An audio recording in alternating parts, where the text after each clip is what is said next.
perturbé. Good morning, and welcome and thank you for joining Be Up for Europe final event. My name is Thierry Louvet. I'm Europe and International Affairs Director at Systematic. We are a deep tech cluster based in the Paris region.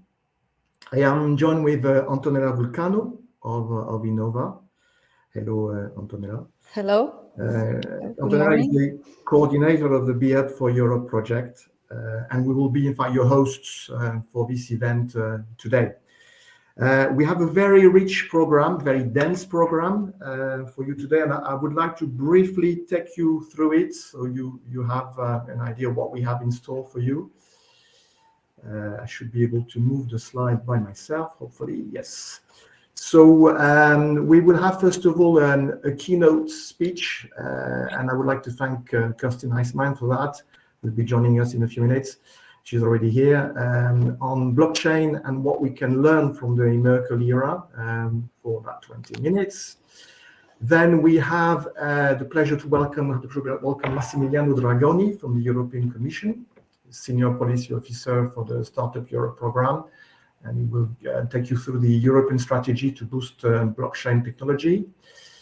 And again, for 20 minutes. 10:20, we'll have a video motion film for you to show you before we then move on 10:30 on a journey of discovery, so to speak. We'll be exploring the different ecosystems that were part or were involved in the Europe blockchain program.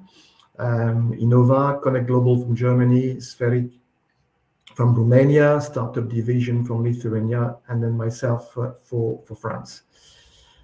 After that, we'll have a break at 11:45. So please make sure you take a break and then you come back, because we have a very nice program after that. We have an experts roundtable as from noon.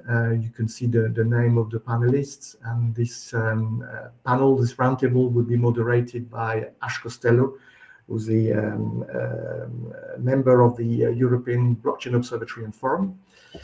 Then at 1 o'clock, Naja Nafa from Systematic, who's the chair of our blockchain working group, will basically wrap up the event, give us some insight in terms of what we have learned today. And Antonella and myself will conclude the event by 1:15, when we will actually finish. And just to remind you, for those of you who are involved, you have speed mentoring sessions and also matchmaking sessions, B2B meetings, starting as from 2 o'clock. So that's pretty much the menu for today. It's 9:38. You even have 2 more extra minutes, Kirsten, for your keynote. So before you start, Kirsten, I just give you a few words about yourself, if I may. You're a futurist and senior leader with over 10 years experience in startup innovation, blockchain, banking, energy, and investments. You're a founding member of BERChain, which stands for Berlin Blockchain, I guess. That's the idea. You're the largest blockchain community in Berlin. And you're a true advocate for new trends, the convergence of industries, and you believe in the power of startups and risk-taking as the key drivers for change. And your keynote today is entitled Blockchain and What We Can Learn from the Merkel Era. Kirsten, the floor is yours. Thank you. Awesome. Thank you for the nice introduction. So good morning, ladies and gentlemen, dear innovators, dear European B-Hub. As already said, my name is Kirsten Eichmann, but my friends call me Kay. I'm the managing director of E.ON Innovation, but currently on paternity leave. And today I speak in my role as BERChain founding member, which is basically a non-profit association based in Berlin, connecting and promoting the Berlin blockchain ecosystem. I've been a crypto VC for the utility company Energy back then, and my introduction into the crypto space was in 2011, when I was working for the first fintech startup, Fido Bank, back then. I also hope that you can see my slides. Yeah, yes, now you can see it. So yeah, I also want to say a special thanks to Antonella from BHub Europe again and Silvan from Birdchain, who connected me, who contacted me. So today I want to talk about Angela Merkel and what we can learn from her 16 years of steady leadership, which ended yesterday, basically, with regards to blockchain. Yeah, and before I go into too much detail, yeah, isn't it funny that she turns out to be an Ethereum promoter from the very beginning? Yeah. But back to the roots. Let's not start by asking what isn't possible or focusing on what has always been that way. Let's start by asking what is possible and looking for things that have never been done like that before. These were the words she used in 2005 in the Bundestag as newly elected chancellor. Similar to her style of leadership and being the first woman in that position, as we all know, the implementation of blockchain requires visionary thinking, courage, but more importantly, dedication, resilience, and toughness during volatile times and hostility. Angela Merkel, as we all know, had to face many crises: the financial crisis, the migration crisis, Brexit, Ukraine, and ultimately the COVID crisis. And this also brought her the name Crisis Chancellor. Just 3 years after her first election, she had to deal with the global financial crisis, where money in the amount of 15 trillion US dollar was destroyed due to greed, unregulated derivatives, toxic mortgage debt, and credit default swaps. This was the moment when Bitcoin was invented, as people started to wish for a new money system that would not have the shortcomings of regular currencies. The We Are the 99% Occupy Wall Street movement was born back then, a phrase that directly referred to the income and wealth inequalities in the United States, with a concentration of wealth among the top earning 1% of the upper class. WordPress was among the first companies to accept Bitcoin, and the Bitcoin ATM, the first one, was installed in Vancouver. But the euphoria did not last long. The first major Bitcoin crash happened in 2011, when Bitcoin went from 29 US dollar all the way down to 2 US dollars. Such a dramatic crash has not happened since. In 2013, the next crash occurred. On April 10th, 2013, the price of Bitcoin dropped 52% in 6 hours from its all-time high of 1,100 US dollar. This was a wave driven by hype and greed. And now, 8 years later, Bitcoin reached its new all-time high with 69,000 US dollar. Dear innovators, what can we learn from these events? People who believed in Bitcoin from the early days, people who also may have suffered personally from the financial crisis, gained confidence in the unique blockchain technology and the deflationary system that was behind it. Since Bitcoin supply is set at 21 million coins. And if you are absolutely convinced of something, and if you believe in it, if you have the willpower and emotional strength to get through every crisis, so you get to every crisis. And this is also very true for you, dear startup founders. Yeah, in this regard to the political stage of Angela Merkel, there were parallels when it comes to democracy and humanity. In 2015, Angela Merkel probably went through her biggest personal crisis with the migration emergency. When more and more refugees came into the country, Angela Merkel expressed her optimism in the simple words, "We can make it. Wir schaffen das." She made her decision based on what she thought was right from a political and, more importantly, from a humanitarian standpoint. It was her inner conviction as the daughter of a Lutheran pastor, and she never regretted her decision. And today, the numbers show that integration has made progress, though skepticism persists. What happened with Bitcoin and blockchain during these days? Well, Ethereum started in 2015. Unlike Bitcoin, Ethereum not only enabled asset transactions, but also a variety of other applications based on so-called smart contracts. In 2017, the first companies began experimenting with the Ethereum's platform's smart contracts. And the great potential of the technology itself provided the associated cryptocurrency with immense price jumps. In June 2017, one Ether coin was worth more than $300. Today, one ETH is worth more or less $4,000. 2017 also saw Bitcoin go on a massive rally from $1,000 in the beginning of the year to 20,000 in December. But Bitcoin, as we all remember, went through a heavy correction and the price again dropped by 83%. However, in 2018, Bitcoin reached the peak of its popularity, and this became the starting point for the recognition of the blockchain technology itself.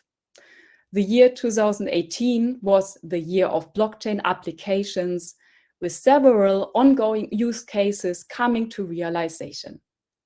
Internet connectivity, Internet of Things connectivity, increased incorporation of smart contracts into traditional businesses and systems, traceability and transparency of assets in logistics, and of course, as we all know, increased regulation.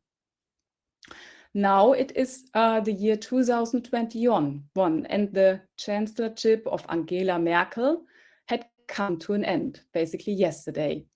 But what I find personally very impressive is that her approval ratings in November 2021 were higher than those of any other current world leader in 5 major European countries and the United States. So one could say this is the all-time high for Angie. Same goes for decentralized applications and cryptocurrencies.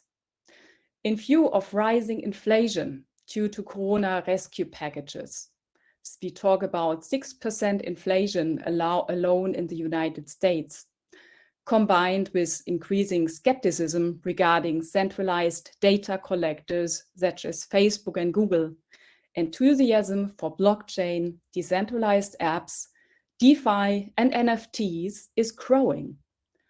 In particular, among young people, who would like to live in a different world for what real life matters, but also the metaverse. Or, so to speak, a shift from Web 2.0 to the new peer-to-peer internet, Web 3, where data and assets are owned and stored by the user rather than by platform providers. It can be expected that the number of crypto users will reach 1 billion by 2024, which is the same number as compared to the internet adoption from 1990 to 2000. But again, dear ladies and gentlemen, what's Angela Merkel's magic sauce? I believe she has the perfect HODL DNA and developed strategies to withstand FUD and FOMO. And for all who aren't familiar yet with these terms, the term HODL originated in 2013 with a post to the Bitcoin Talk forum when the Bitcoin dramatically dropped and a misspelling happened, because HODL stands for hold. But at that moment, the meme word HODL was already born. FUD and FOMO are abbreviations for fear, uncertainty, and doubt, and fear of missing out, FOMO. And whenever there's a crisis, whenever there is fear, whenever there is uncertainty, whenever there is doubt, Angela Merkel, as we all know her, she remains calm and collected. She is the one who remains true to her basic principles, her beliefs. She tries to stay talking, she tries to stay negotiating, or as she put it during her famous Harvard commencement speech in 2019, there are moments in life when you need to stay still, think, and pause. And this takes courage and truthfulness. She has also gotten along with the administration under Donald Trump. And what few people know is that she even considered running for chancellor again, just because of him, in order to remain the pole of stability in the Atlantic Partnership. Similar to her way of leadership, it is important for us as the European blockchain ecosystem that we keep talking to regulators, that we keep talking to influencers and corporates, that we focus on need assessment, where blockchain can be a solution, and that we facilitate and moderate the discussion in a balanced and calm manner. I believe we need to fight for a clear and uniform set of rules at European level and a clear legal framework for smart contracts, asset tokenization, digital identity, and data protection to help startups be successful. But there's hope.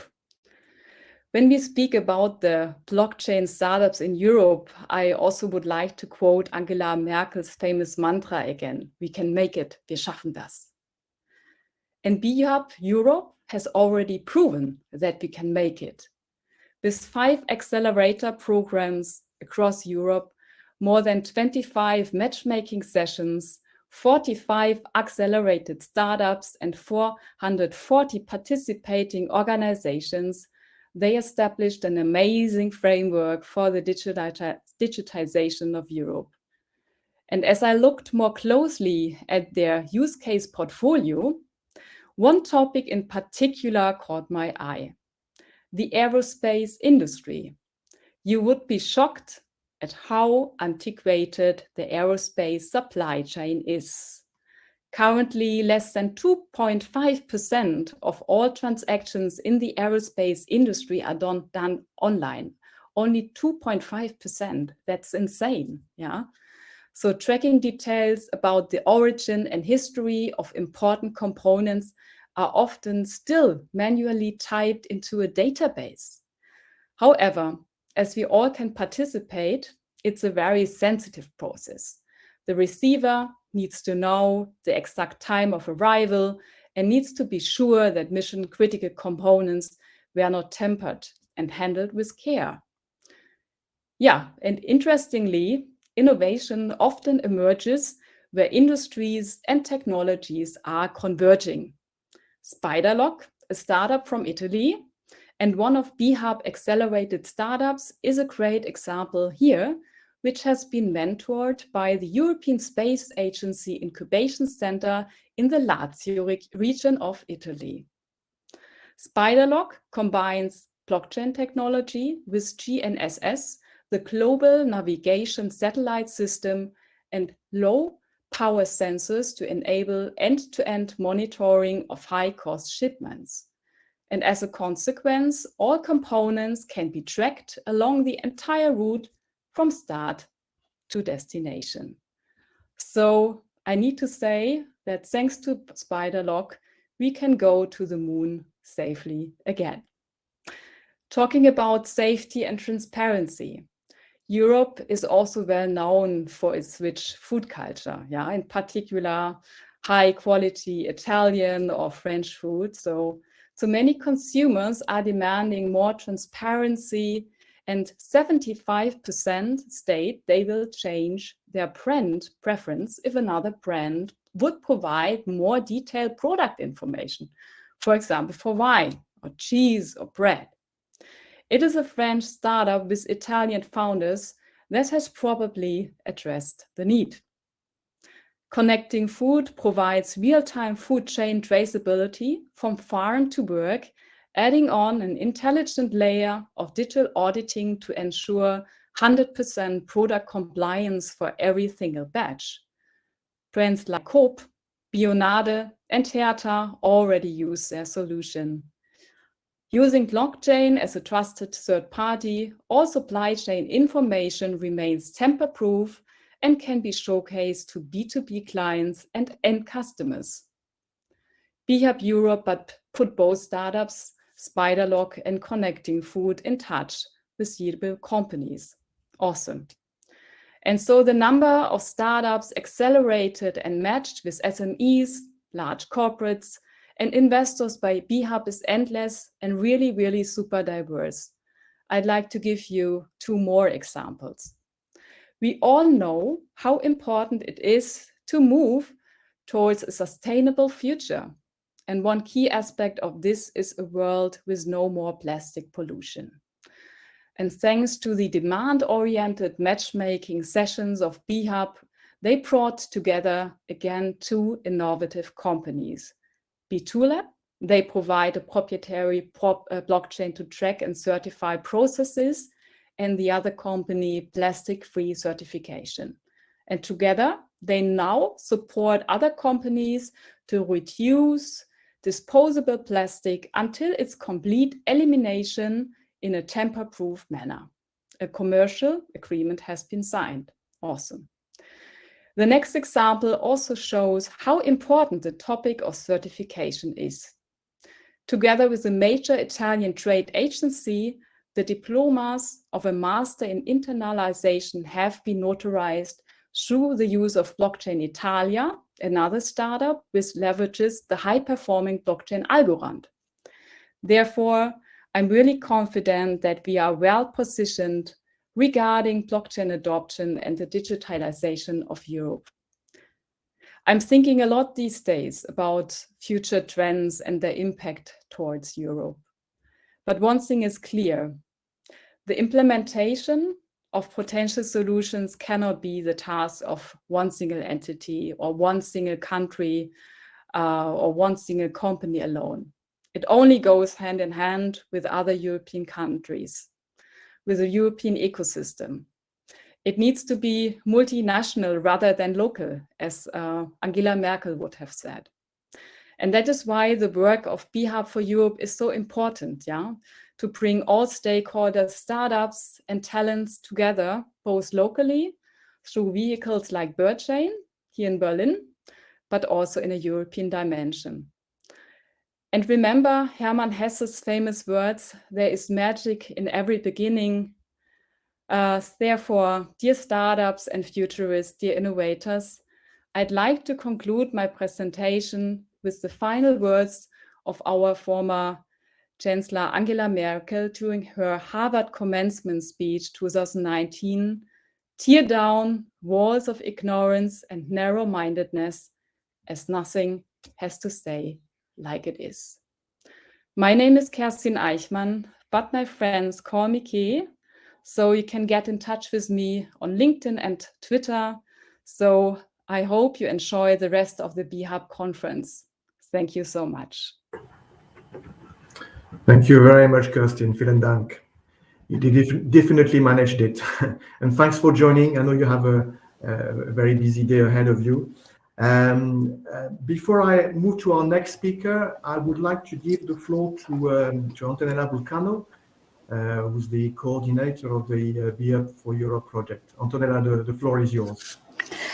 Thank you, Thierry. Thank you, and good morning to all participants. I would like to welcome them also on behalf of the whole BHub for Europe consortium. Today, we are really happy to have the opportunity to present the journey that we went through in the last 2 years, and also the dynamic community of different stakeholders that we have created around the BHub for Europe initiative.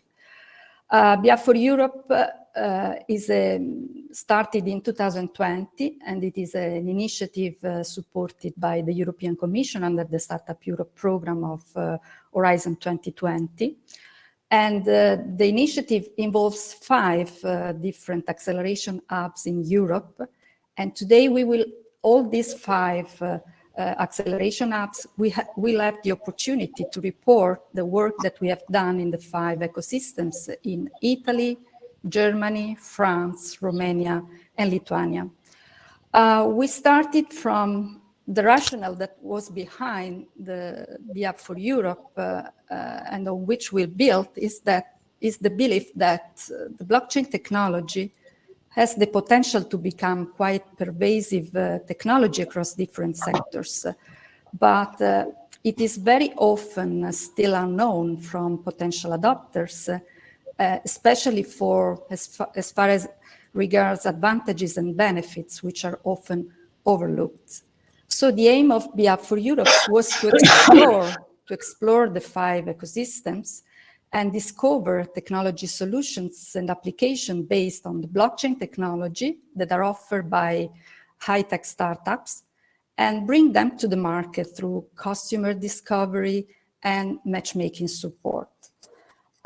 We built our support and the initiative on 3 main pillars that are acceleration, capacity building, and matchmaking.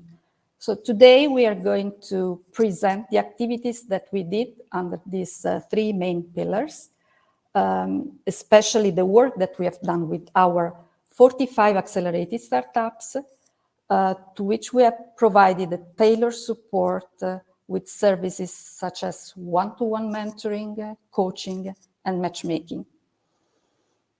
We also worked on awareness building and capacity building with the tailored session for private and public organization to explain the potential of the technology as well as the benefits that are behind its adoption.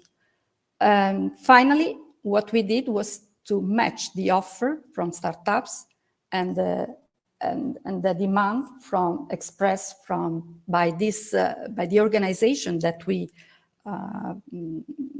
we trained through the awareness building and capacity building sessions. All along this process, we also collected inputs and insights that we want to pass as hints for the improvement of the regulatory framework that is ongoing in the blockchain field. And this is why in the second part of this morning conference, we have arranged a roundtable on these topics. So we have a lot of information, data, cases to be passed, and as also Thierry mentioned, a rich program and knowledge to be passed. So I don't want to take more time, and I think it's time to give the floor also to the second speaker. So thank you for joining and enjoying our conference today. Thank you. Thank you very much, Antonella. Thank you very much for your words about BIAP. So effectively, our next speaker is Massimiliano Dragoni. Massimiliano is Senior Policy Officer at the European Commission and is active in the Startup Europe initiative, under which BIAP for Europe is actually funded. And you are responsible for measures in favor of SMEs operating in strategic and highly innovative digital sectors, including artificial intelligence, Internet of Things, blockchain, and cybersecurity. Thank you very much for joining us today, Massimiliano. The floor is yours.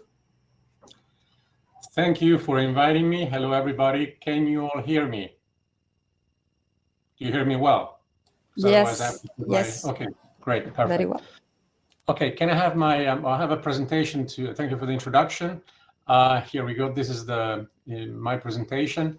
So I'll talk about the public services in the digital age and the EU policy for blockchain. That's important because we have to look at blockchain as part of a much larger package, which, as you may know, there is the Digital Decade, there is the Digital Act.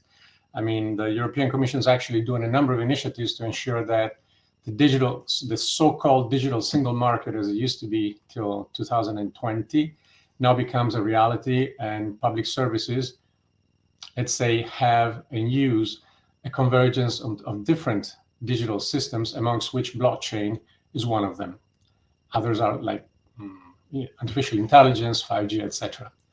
I have to admit, this is the first time I use this system. I see that the slide changed without me doing anything. So I guess there's a certain amount of time I can spend on each slide. I'll go fast then, I guess. Okay, these are the initiatives that we have at the EU level. So the European Commission and the Parliament have, first of all, we launched a joint political vision with European Blockchain Partnership and European Blockchain Service Infrastructure. Since 2018, the end of 2018, the European Business Partnership actually brings all the 27 member states plus Norway and Liechtenstein to adopt the same platform to run, which is created through the European Blockchain Service Infrastructure, to run a number of use cases, which will then lead to services to be offered on blockchain across member states, which would be interoperable and compatible. So the second area that we do act on is the connection of global and European expertise. And that's why we have the EU Blockchain Observatory and Forum. It brings together global experts. Okay, it is an endeavor that we have undertaken already since 2.5 years to bring both let's say, a forum where experts from different parts of the world, not just Europe, bring their knowledge, know-how, use cases, experiments, or new approaches to blockchain technology and its utilization, both tokenization, both non-functional tokens, etc. And at the same time, this, well, we'll have more slides on this, but just to give an idea, produces a number of reports to give the state of the art on specific verticals in the utilization of blockchain, and also organizes workshops which are of very high level. Then the public-private partnership with INADBA has been launched in 2019, and the INADBA is what we call a multi-stakeholder organization to promote trust in interoperable blockchain at global level. So for blockchain applications, here we have the whole world, if you like. I mean, it's based in Europe. It's actually launched by Europe, but it has members from the United States, from Japan, from Korea, from India. It's 160 organization, namely particularly private organization and association, but also some public ones. And it has become, I would say, a reference in the industry of blockchain. Investing in new research, this is very important because it's the follow-up of what Startup Europe will be, and in particular also the investment in innovation in the area of blockchain. We have two programs. One is the Horizon Europe and the other one is Digital Europe. And these two programs co-invest together with the proposers of projects, as you may know, in, let's say, Horizon Europe for innovation and technology upgrading and even breakthrough in the blockchain area. Whereas Digital Europe is the deployment of the technology in the real world, in particular for, let's say, public organizations, but at the same time also private associations and private businesses. Finally, we also promote an enabling legal framework, so the regulatory framework for blockchain. And it is quite challenging because apart from the fact that we have to deal with several national legislations, which are not necessarily all compatible with one another, we also have to make sure that whatever legal framework we apply could also be compatible with what, the world, ISO, for instance, is presenting, and then the various other major economic areas in the world are actually bringing forth as a legal framework. We cannot have let's say, if you want to have the utilization of blockchain, for instance, for supply chain management or for self-sovereign identity, some rules and some legal framework has to be compatible. Otherwise, it becomes quite difficult and messy. Okay. So as far as the European Blockchain Partnership, as I said, this was the picture when the EBP was launched. It's composed by 27 member states, Norway, Liechtenstein, governmental and technical experts. And it builds on the EU blockchain service infrastructure, where the technical experts actually work on. Okay. So just to give you an idea, the ambition of the European Blockchain Partnership, which you may be aware of, but let's say it's something that's making its way through the multitude of initiatives that are taking place on blockchain and other digital technologies, but it's a rather important ambition, and that is to support public services initially and private applications across Europe, with the public sector as a trailblazer. In other words, the one that leads in the path. And primarily this is to avoid fragmentation, through the various national states, provide a secure, interoperable, GDPR compliant, sustainable platform. And above all, this initiative serves also the purpose of affirming the European leadership in blockchain across the world. In other words, we also target the possibility to generate a gold standard, which can be then, let's say, a beacon for other areas in the world, for other major competitors and major economic ecosystems in the world. And it is quite a tough competitive challenge now, especially with the Asian counterparts, because, for instance, China is actually very active on this, and it's really taking the lead also on the international ISO organization, standard organization. And it's important that Europe, pulls its strength and its forces together. And the EU blockchain service infrastructure is where we do this. And we had initially 4 first use cases on document traceability, on EU self-sovereign identity, on exchange of accredited diplomas, and on trusted data sharing. 3 more are on their way, and these are how to, let's say, when it says SME financing, it means how to trace the funding that goes to SMEs and how the SMEs report back to the funders, be it public or private, utilizing blockchain. The EU Social Security Pass,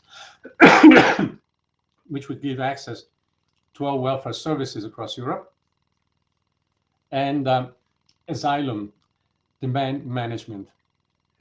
And this is becoming more and more important as we get more and more asylum seekers coming to Europe. So, moving on, INATBA, International Association of Trusted Blockchain Applications, is, as I said, a multi-stakeholder organization to promote trust and interoperability at global level. Has 14 working groups to discuss a variety of subjects in different verticals, such as climate action, education, energy, finance, governance, healthcare, etc. You can see there in supply chain. Well, they work on how best blockchain can be applied to these verticals. Not only blockchain per se, but also the convergence of blockchain and other, let's say, digital technologies, advanced digital technologies, such as, for instance, in the blockchain area, in the supply chain area, the convergence of IoT, Internet of Things, and blockchain in the creation of the digital twin and the non-functional tokens. Well, it's quite important to look into it, and it is quite relevant for how, to figure how this can be best applied within and also outside of Europe. There's about 160 company members, and there's a governmental advisory forum, which is more of the public side of the initiative of the INATBA, and it comprises a number of agencies from the United Nations, the European Investment Bank, the European Central Bank, the WTO, OECD, and European Commission, apart from other countries which do send their members, their representatives, to participate to the government advisory board, such as USA, UK, Japan, Canada, Switzerland. Now, the EU Blockchain Observatory and Forum, as you can see, we produced so far 17 thematic networks. We have, among others, held 23 workshops on a number of these topics, which are dealt with by these reports. We've created a map with over 700 global blockchain projects on the website, which I'll provide you a link to. There is about 2,100 members of the European Blockchain Observatory in online forum, and it produces monthly trend reports, which basically go both by verticals, but also technology advancements or applications that are actually impacting the market, and the regulatory elements, which are very important for a trustworthy utilization of blockchain. Just to give you an aperçu, as I say in French, just an overview, the EU blockchain ecosystem, as you see, is split in different verticals. And the number one verticals were blockchain or DLTs, has been mostly utilized in the beginning, was banking and security. Now it's dropped quite a bit, letting other areas such as transport, energy, health, and the public sector increase quite a bit. For instance, we see that manufacturing natural resources has increased to 12% in 2020. Some of these drops are also probably justified by the fact that we had a pandemic situation in 2020, which kind of stifled the economic recovery and the economic business. But for instance, healthcare products are beginning to emerge. Wholesale trade is beginning to work. I would imagine that's also due to exactly the utilization of platforms to deliver during the pandemic. And this is how you see the, let's say, the current, at least this was in 2020, blockchain ecosystem mapping that we have drawn from our forum, blockchain observatory forum. So there's a shift away from, actually not a shift away, there is a decreasing importance of the banking and securities, being that blockchain is always associated with the cryptocurrencies. It is true, it's important, but it's not anymore the only main activity or the only main use of blockchain apps like it was in 2017. And then investing in research, this is a couple of things, I'm just checking the messages because, okay, it's not have to do with me. We, at the European Commission, we actually do use cutting-edge blockchain research. There is, in fact, under research of Horizon Europe, there is a call that's opening on the 21st of December, just before Christmas, and closing on the 5th of April, on internet architecture and decentralized technologies. These are RIAs, so Research and Innovation Action. And, well, I suggest you look it up in it's already available to look at in the participants portal, but it will only open on the 21st of December. As far as digital, the European digital program, the majority of the activities that will be funded there for blockchain will go through the EBSI focus on the EU technology innovators to support EU blockchain champions. So in other words, we will have a new procurement for the continuation of this service infrastructure, which is actually run by, which will be run by an external, how can I call it, infrastructure, an external contractor, and will also implement a number of new features of this platform, which will be evidently something which will benefit not just the public sector, but will also benefit in time, maybe in a year or two, the private sector as well. We would leverage, one of the things that blockchain is also, the Commission is actually carrying forward, is the leveraging of the next EU generation for multi-country projects.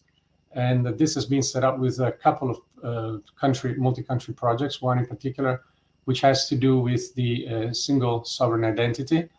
And I think there's 5 countries involved in it. Primarily, I think it's one, honestly can't remember the member states, but there's like 2 from Central Eastern Europe and 3 from Western, the Western side of Europe. Then we do equity co-financing innovative blockchain companies, and this is done through, for instance, what we launched and will be continued with InvestEU, specific deep tech and advanced digital technologies to be funded by the Commission through the European Investment Fund and eventually carried out by investment banking association or investment banks, okay, and venture capital companies. The first pilot we did was very successful. We had over 100 companies, which were so primarily startups, of which about a little less than half on blockchain and the other half on AI, because the package is not only for blockchain. And by putting 100 million euros on the public side, we managed to leverage up to 800 million euros through the European Investment Fund and the venture capitalists and the investment banks. Now we're aiming for multiplying that by 3. And the idea is that by 2022, we'll have an additional 250 million euros so actually 2.5, contribution from the public sector. And if we consider a leverage effect of about 5 to 6, well, we can count up to maybe, I don't know, maybe 1,500 million euros. So 1,500 million euros worth of investment for advanced digital technologies in which blockchain has a prominent, is one of the main investment areas. Last but not least, we are trying to make Europe more attractive for startups to grow, and that's why we're doing this Digital Act and pushing forth the Digital Decade initiatives to generate a very fertile ground for startups, especially digital startups in Europe. And last but not least, for blockchain skills, there is a new Digital Europe call for advanced digital skills, which opened on the 17th of November and will close on the 22nd of February 2022, which would follow the first Chase project, which was funded in 2020, and it's something that could be, I mean, it complements and it feeds into what we would like to see, that is a larger and wider and better knowledgeable community of users of blockchain that not only use it, but also understand how it works and can finally trust it. And the additional element to trust, to build trust, is the promotion of the enabling legal framework. And that's what we do. We have done. We made a proposal, as European Commission, we proposed a regulation on crypto assets called MiCA, and a pilot regime for market infrastructures, which means basically what we call regulatory sandboxes. And this was launched in 2020. And you can find at the link there the publication that we have produced on this. Now is currently being discussed by the Parliament and the Council, and we expect them to provide us a positive, well, maybe some few changes, but a positive approval by early, let's say, second quarter 2022. Then we also launched a proposal for a framework for European digital identity that was launched in June 2021. You can also find that at the link you see there. And in this case, we're trying to converge the single sovereign identity with eIDAS, which is the European electronic identification system, which has been approved and implemented in 2019 all across Europe, approved already in 2017 with 2 years to have all member states to adopt it. And we would like to make a merge between a new framework where we don't only have a single member state authority to provide and guarantee a digital identity, but also a decentralized and blockchain-based self-sovereign digital identity for people to have with them, no matter where they go within Europe, and in the future also in the world, once we have a common interoperable system. Finally, Consultation on Data Act and Amended Rules for the Legal Protection of Databases. This was launched in September 2021. And as the title says, well, it's part of the Data Act. And given the cybersecurity breaches that have been occurring since the pandemic, as you know, everything went digital, a number of exchanges, number of economic activities went digital, and lots of information was actually hacked. I mean, the hacking and the phishing increased by 3 to 4-fold. So cybersecurity has become a real issue, and the legal protection of databases, apart from the let's say the cyber protection, has become a real important matter, not only in case of breach, but also in case of misuse. And when I say misuse, I mean not being, let's say, not being able to guarantee the privacy that the GDPR is supposed to guarantee to all European residents. Okay, well, this is about all that I wanted to say today. I thank you for your attention, and I'll stick around if there's any questions now, but I thank you for your attention, and I wish you have a great day today with the final BHub workshop. Thank you. Thank you very much, Massimiliano. Thank you for this very interesting insight into the European Commission policy objectives and work and achievements. We have effectively time for some questions, and actually would like to take this opportunity to remind the audience that you have a tab which is called Questions, normally on your Livestorm browser, and this is where you can ask questions rather than using the chat, but we are monitoring both. I believe there's one question, Massimiliano, one very specific question about how to, is there a way or a contact to start a conversation about the possibility for a company, I understand, to provide technology as a standard to be used on the EBSI network, which, if I remember the acronym, is the European Blockchain Services Infrastructure. So the question is about how can you be a provider, a service provider in this area, if it is actually a possibility? Well, yes. I mean, as I said, we're publishing. I think it's bound to come out now, either in December or in January. There's this call for proposals that's going to be produced by. We're going to be launching that. We're talking about there'll be 2 lots of approximately 9 to 10 million euros each for providing to the European Commission. One will be more in the procurement, the other one will be more in the call for proposals type of approach. One is to provide the Commission with IT support and development for the blockchain, for the EBSI, and the other one is to develop services and enhance the applications on blockchain for the outside world. To start a conversation, well, this will be published soon, but in any case, the colleague of mine who deals with this is Pierre Marot, who's a connational of yours, is French, and he's the coordinator of the blockchain EBSI initiative, EVP and EBSI initiative. So if you want to contact him, it's quite easy to send him an email. It's pierre.marot with 2 R's, and the usual @EC, etc. And he can give you more information about this, because the best thing is probably to apply for this for these calls and these procurements, because that's the only way we can actually have people working for us. But there's also a third way, and that is to maybe join the expert group.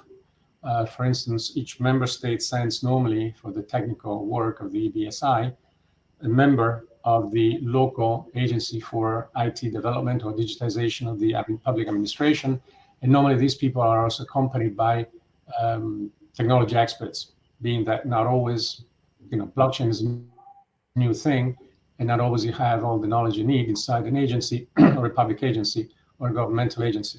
So that's a third way in which you would be simply given a per diem and paid for participating to workshops or meetings and provide your expert input. But that's another thing. If you want to provide technology as such, you have to go through either a procurement or a call for proposals. That's very clear. Thank you, Massimiliano, for this very detailed answer. I don't think there are currently any other questions. I don't know, Antonella, if you had one yourself, you wanted to ask Massimiliano. Yes, I would like to ask Massimiliano something related to the support to startups. As you know, BIAP for Europe worked under the framework of Startup Europe, which is a program that, as it was, it's not anymore on the stage in Horizon Europe. But we know that there is the European Innovation Ecosystem framework with calls that were published, were closed in already in November this year. So for support to startup, the support framework for startup will continue under this program. Are there other opportunities for startup to benefit from acceleration and expert support? Okay. Yes, since 2021, so this year, Startup Europe has migrated to the agency, which will implement most of our programs. It's EIASMA, whatever. Yeah, it's not simple to be pronounced. No, it depends how you pronounce it, whether you want to pronounce it in English or in French. Anyway, but so that's the agency which is actually running the European Innovation Council, the European Innovation Ecosystem, and the SME support schemes, as well as other things such as the LIFE project, programs, and etc. Which is part of the whole policy of the European Commission to have the agencies become the, let's say, the more operational branch, or the, you know, of the Commission. So as far as the work programs that we have, Startup Europe will continue under the European Innovation Ecosystems in the EIASMA agency. As far as support so that's Startup Europe as such, as we knew it from the past framework program. As far as support to startups, it's not just the ecosystem, but startups more in general. Well, also one of our, which is also primarily managed by the EIASMA as well, I have to double check this, is what our colleagues from the Directorate General Growth, which is more the industrial policy and industrial activities, support. But in that case, it's not just for digital or high tech, it's more startup tout court. In other words, it can also be a startup which, I don't know, produces a new way to distribute food, or a new way to ship stuff across the world. I mean, I'm saying silly things, but it's startup that don't have to be high tech, breakthrough, or very innovative. Of course, some element of innovation there must be, otherwise it wouldn't start a startup. But it's let's say it's a step lower in terms of technology than, for instance, what we have done with Digi Connect, which is my Digi, and what we want to do with the now with the agency, which is primarily highly innovative. Also with the EIC, we're looking for breakthrough, innovative SMEs and startups. Okay. I mean, that's really what I can say about startup. So there will be for sure a proper support for startups even in the following years. Yeah. Okay. I suggest you always check the EU portal, because many times now SMEs and startups are put together and associated. Yeah, exactly. Which means that they're valuable. Thierry, I think there is another question. Yes, there was another question, but I'm afraid it might be a little I don't know if we it's very technical. I don't know whether it's actually relevant for us, but it's about. The question is about the technical stack of the project. And I think it's referring to BHub, not necessarily to Massimiliano.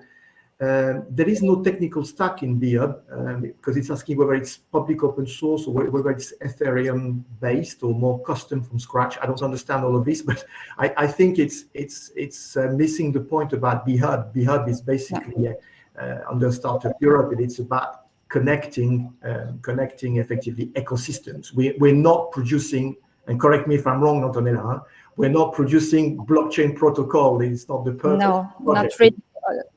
All the startups that were accelerated in the program usually refer to already existing protocols for their solutions. So, of course, they work on Ethereum, Hyperledger, but yeah, it's not to develop something new. It is not. It was a super measure in our case, so it was not a research project. So we didn't develop something new as the project as project. Of course, all the startups that are working with us are doing their research work on their side. So something more will probably come out in the coming months. Yes, absolutely. But just to effectively clarify, we're not a technology provider. No, exactly. Yeah. It wasn't meant to be that. It is bringing obviously the ecosystem together, as you very rightly explained. Okay. I think we do not have any more questions, Massimiliano. But so before we move to the next phase of the program, I'd like to thank you very much for taking the time to speak to us and give us some very precise insight into what you do at the European Commission level. We're very grateful for your time. And so I don't know if you are planning to stay, but you're very welcome to stay on. Thanks again. The next part of the program is in fact, a motion video, motion design video to be precise. We want to show to you now, which we have prepared with the cooperation of our colleagues from the project, and it starts now. To DHub for Europe, the European initiative connecting blockchain innovation ecosystems. We started in January 2020. We went through a 24-month journey shaping and implementing our acceleration program. We faced many challenges and we coped with the hard period of the COVID pandemic spreading, but we never missed our mission and goals. Based in 5 European startup ecosystems, Italy, Germany, France, Lithuania, and Romania, through complementary expertise, we created a decentralized hub for innovation promotion, business acceleration, and technology transfer.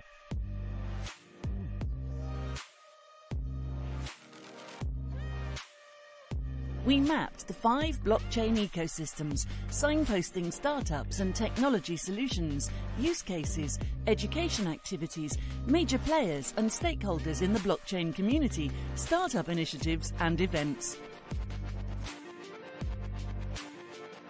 We focused on educational and knowledge transfer processes for public and private organizations to stimulate demand and unlock new markets for blockchain-based technology solutions in the 5 countries.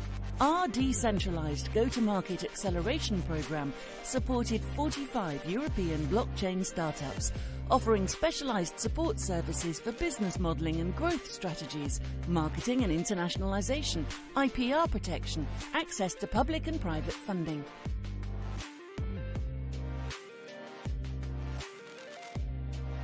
We facilitated the matching of technology offer and demand by connecting accelerated startups with public and private potential customers engaged in capacity building sessions.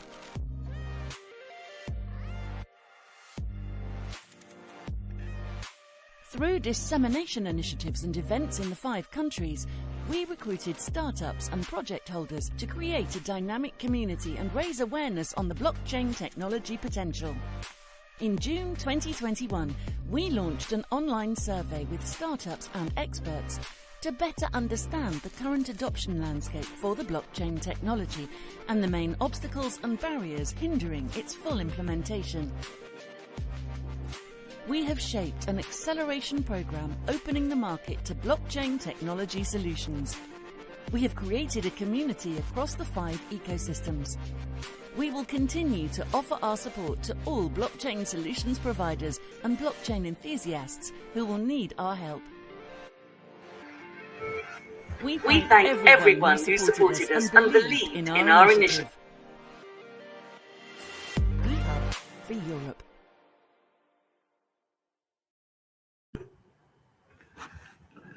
Great.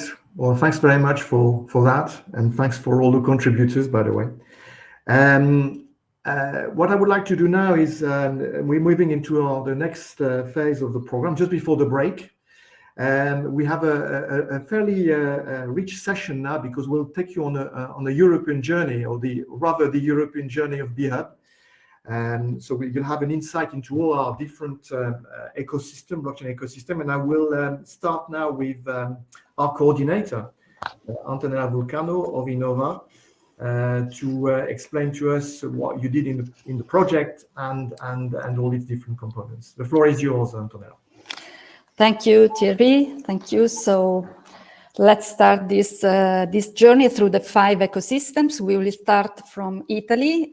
Italy was the coordinating country of the BHub for Europe initiative. So just let me first introduce briefly who we are. The accelerator hub in BHub was Innova. Innova is a technology accelerator founded in 1993. We have branches in Italy, Europe, and US, and we work to transfer technology and innovation into valuable market solutions. We run an incubator program that on an annual basis has around 12 startups on average. And we are a member of the European Community of Startup Europe Ambassadors, and a member of the most important local association for the super framework to startup, that is Roma Startup. As Innova, we worked on 3 major lines of business. One is innovation technology transfer consultancy. We work on seed capital support through our own small seed capital venture capital fund, that is Invent, and that currently holds participation in 18 high-tech startups. So this is the portfolio that we have. And we worked also on applied research through our laboratory, which is certified by the Ministry of Research in Italy, that has lab facilities here in Rome and Tecnopolo Tiburtino. We offer services related to these 3 different lines of action: business modeling and strategy review, go-to-market support and internationalization for new technology, IPR exploitation and valorization, specialized support to access private and public finance, prototyping, testing, and validation for the technologies we worked with. Through all this equipment, we worked on BHub, starting from a first step that was mapping. We mapped the blockchain startup ecosystem in Italy, and through a careful and thorough analysis in the National Business Registry of Innovative Startups, we discovered 124 startups that are dealing with the blockchain technology. In the graph, you see how this portfolio startup is composed. And as you see, it is worth noting that at least 25% of these startups offer blockchain-based multi-sector platforms, multiple products and services. So they are not specifically focused on one product or one service, but they offer also their expertise for customized project development in different sectors. 10% of them offer solutions to ensure transparency in the agro-food supply chains. And there is also a rising share of startups that are offering solutions for the public sector. We have 13.8% of the whole portfolio offering these, and usually they offer solutions for the materialization, automation of processes, of procedures in the public administration, but also to ensure transparency and immutability, especially for certification and authorization processes. All these group of startups in the local ecosystem, he's supported, he's baked by multi-stakeholder support framework. As you see in the slide, we have, of course, education and training with many courses that are organized by universities or educational agencies, like, for example, the Italian Trade Agency here in Italy. We have some focused observatories, like the Observatory for Blockchain and the Distributed Ledger by the Polytechnic of Milan. We have also some events that are specifically focused on blockchain that pull together the community of blockchain stakeholders. One is the Blockchain Forum Italia, which is usually held at the end of the year on an annual basis. And the second one is the Blockchain Revolution Summit that was held just last week, and that is going to have more editions even in 2022. The appointment is for May 2022 in Trento. And we have also blockchain associations, so Italia for Blockchain, ABIE, so all association of companies dealing and stakeholders dealing with the blockchain technology. And within this environment, there is a lot of piloting activity. So it is a dynamic environment with the pilot project and application, especially in supply chain and traceability, banking and insurance, and digitalization and notarization in public sector. Second step after mapping was to create more awareness about the blockchain technology, and also create capacity building processes towards private and public organization. We organized in 2021 14 sessions in 7 Italian regions with more than 300 participants. 80% in Italy were companies in the private sector, and they were specifically SMEs, because we decided to focus on this specific segment and this specific company dimension. We trained also 20 municipalities and national agencies. And after all this training and capacity building activity, we had a follow-up to explore which are the needs and the challenges of this organization that could be addressed with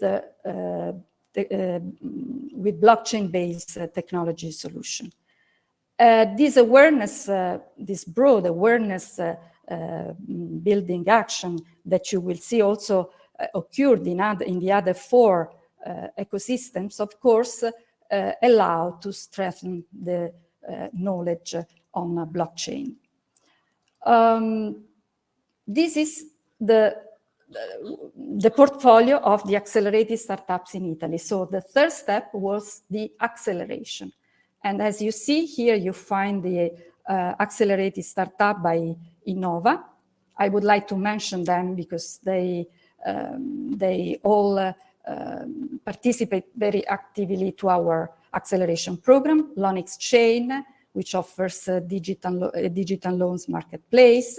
Spiderlog, offering a solution for shipment monitoring. Connecting Food, offering a supply chain traceability solution. SmartShape, that works in enterprise software development.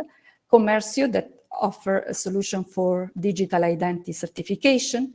Erarion Chain, which works in the heritage field with digitalization of work of arts.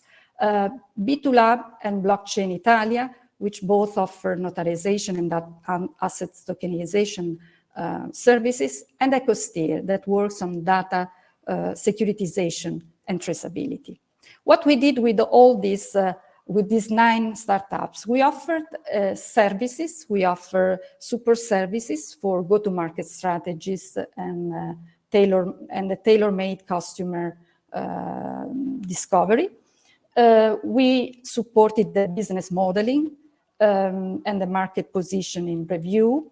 We identified what are the market compliance barriers. We provided support for IPR protection and valorization, and also for IPR valuation, both formal and informal. We assisted the access to finance for both public grants for innovation, investment, and startup growth, but also for the access to venture capital funds. We supported the grant project design, and we transfer knowledge through a number of thematic webinars and workshops for the growth of these 9 business activities. In general, we facilitated the access to a number of international networks through our community and through the networks that we are involved in as Startup Europe ambassadors. Fourth step, on one side, we created the awareness and capacity building on potential adopters. On the other side, we offer support for accelerating to the market these 9 startups. So the last step was to match, to bring closer the potential adopters on one side and the solution offer on the other side. And we did this through matching lab sessions. In total, we arranged in the last 6 months of 2021, 13 B2B matching sessions among 8 accelerated startups and 25 different organizations, public and private. We have 4 pilots, one ongoing and one completed and 3 ongoings to test the solution functionalities and performance and validate the solution. We have already signed 2 commercial agreements signed and 2 innovation partnerships that were established among these actors. Finally, we provided support to 10 startups for the access to EU and national grant and procurement proposal. Evaluation of all this proposal is still ongoing, so we cross fingers for our accelerated startups on this. Just a few words about the pilots that are ongoing or that we managed in previous months. Something was already mentioned in Kirsten's speech. So the first one I would like to mention is the pilot with Blockchain Italia, that through the platform, the DEDIT platform, their proprietary platform, they offer notarization services to certify the master diplomas from the Master on Internationalization that is organized on an annual basis by our Italian trade agency, the National Agency for Internationalization. This is completed, and we hope that this collaboration may continue even in the following months. Secondly, a pilot in the logistics sector. This is from Spiderlog. Spiderlog offers a solution for monitoring shipments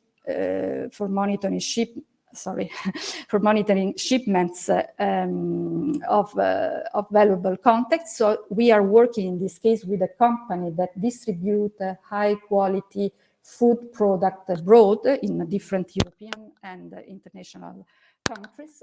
And here, what they do is to track the shipments along the distribution chain through a mix of integrated technologies, mixing together the blockchain, IoT, and GNSS. The third pilot is the one that we are dealing with, B2Lab. And here we have a pilot in the agro-food sector with 2 companies. Here the scope, the aim is to create trust in the supply chain for this agro-food made in Italy product, and to enhance also the company brand identity through a storytelling, through, of course, intelligent, smart labels. But there is another case from B2Lab that I want to mention. That is not a pilot, but it's one of the agreement that was signed. So it's one of our major results.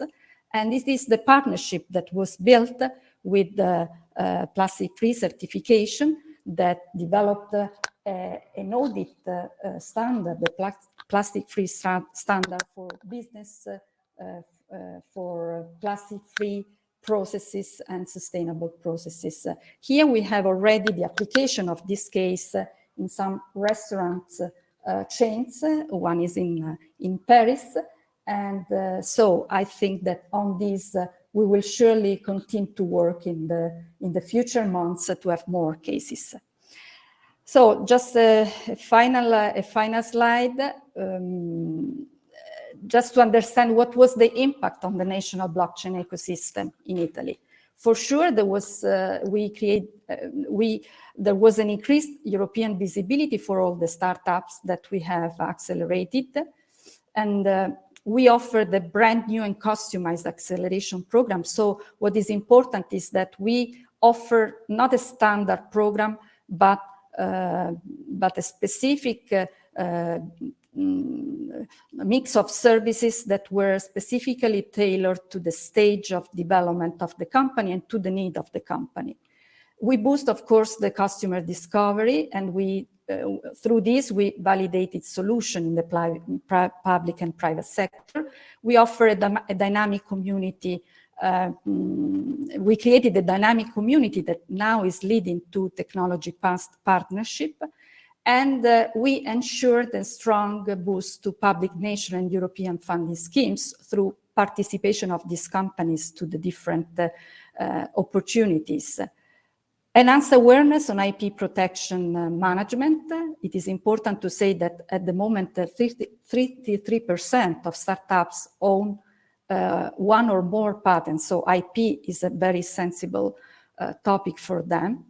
We increased awareness on the blockchain technology, but the most important aspect is that we had the opportunity also to feed the national policy process, since we provided policy insight to increase awareness through the launch of this awareness building program run by Italian Trade Agency in collaboration with Innova towards Italian SMEs. And we also supported the launch of the first national bid to promote blockchain-based notarization services in Italy, which is probably a replicable mechanism in other European countries. So this is the impact in Italy. I think it was very, very interesting to work with all this group of startups. I think there was a bilateral growth also in the way we can really support the local ecosystem. So thank you also to all the startups that were with us in the acceleration program. Thank you to all. Thank you very much, Antonella. Thank you for this very detailed description, and congratulations on your achievements, by the way. Thank you. Our next speaker is Sylvain Jongerius. Did you say Jongerius or Jongerius? The Dutch would say Jongerius, but that's very hard to pronounce for most people in the rest of the world. Okay, I'll call you Sylvain if that's okay. That's Thank you, yes. And Sylvain is, you're the head of the BHUB for Europe project in Berlin at Connect Global. So we are looking forward to understanding what's going on in Berlin and Germany in general. So the floor is yours, Sylvain. Thank you so much, Thierry. It's really a great pleasure to be here, and thanks so much also to you, to the Systematic team and the Innova team, and of course the rest of the project partners for organizing this this event. Thanks to the speakers, and also in particular thanks to the accelerated startups that are here today. I've seen quite a few names of the people that I personally worked with. I'm very happy to have you at this final event, and of course to the rest of the attendees that are joining us today for the final event. Yes, I'll introduce the German blockchain ecosystem, or the blockchain startup ecosystem in Germany to you. Something that I've been quite involved in through different engagements. First of all, I'm involved in Bearchain, which is a local association in Berlin that is promoting the blockchain ecosystem, and specifically focused on Berlin, connecting people. And through that, I've been involved already for a long time before the commencement of this project. Now, talking about this project in particular, we are running from the perspective of Connect Global, and Connect Global GmbH is a Germany-based organization. We have an office in pretty much in the very center of Berlin, where we, in particular pre-COVID, have been running many events. In particular, the focus is on deep tech, on technology, on startups, on connecting people on a worldwide level. And as such, we have a very large network of tech experts globally in over 20 countries. Yes, with a small team these days, focused on sales, or a small permanent team focused on sales, on matchmaking, etc. We've also been supporting the BHub for Europe project as the German partner in the project. Right. So the German blockchain ecosystem is in my mind one of the most diverse and interesting blockchain ecosystems that you'll find. Of course, I'm a big fan and a big promoter of Berlin, and there are many other interesting cities as well. But in particular, Berlin and Germany are very, very interesting. And why is that?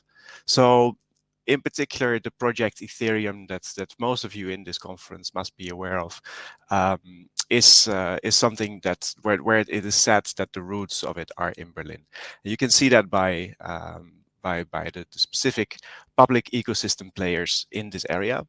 There are, for example, Parity, Gnosis, also the original Ethereum Foundation was located in Berlin. And you also see that a lot of the development around the Ethereum protocol and basically anything else that is an open source and public blockchain networks, you'll see a lot of value being created in Berlin. And if we look at some of the numbers, for example, we see that fintech and everything that is related to financial systems is very, very important in Germany in particular. We counted over 200 blockchain startups in Germany. Sometimes, I mean, this varies a little bit. New startups are being founded, and some projects decided that they don't continue, and then won't be here anymore. And it also depends a lot on how you count, how you do this, because we do see a lot of organizations that are actually, they have their key operations here. I'm talking about organizations like Gnosis, organizations like Ocean Protocol, but they don't have their legal setup directly in Germany. That is because some of the challenges within the German system of founding an organization, but they still find it important to be in Berlin or to be in Germany, because this is where they find talent. This is where the community really lives, where there's a lot happening, and where the value is then eventually created. Apart from Berlin, that really focuses on much of the open source, the public blockchain networks. We also see that there's Munich, for example, where there's more focus on B2B applications. There's Frankfurt, more focusing on fintech.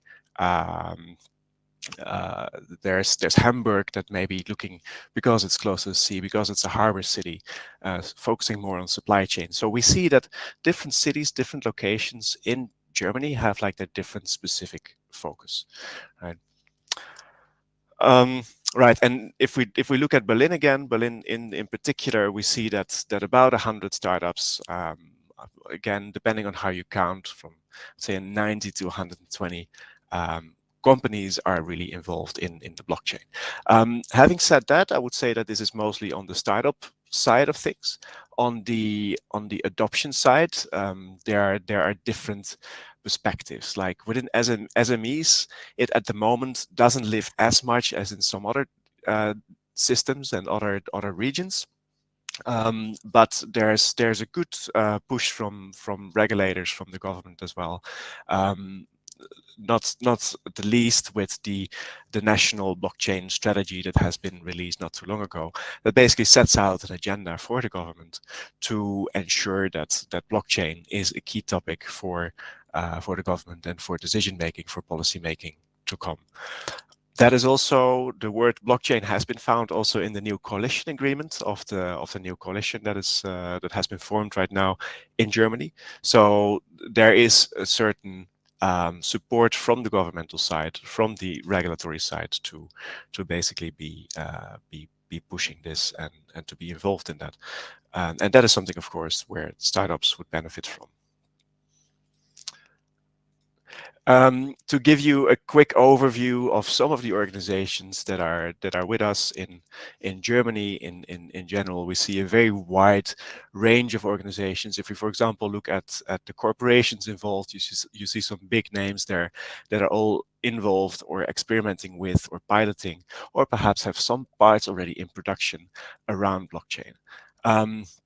You see some research institutions and of course a lot of startups that are looking at the technology or working with the technology, including, for example, some larger players such as IOTA, Lisk, Ethereum, in terms of public chain infrastructure, in terms of banking and fintech. One of the great examples here is Nuri, which is a bank that allows to also bank in Bitcoin and Ethereum. In IoT, startup Uberge, for example, has been involved in some of the COVID pass initiatives and has been supporting that from the blockchain point of view. So some very interesting things happening here. Back to what we have done as a organization, as a project partner within BHub for Europe.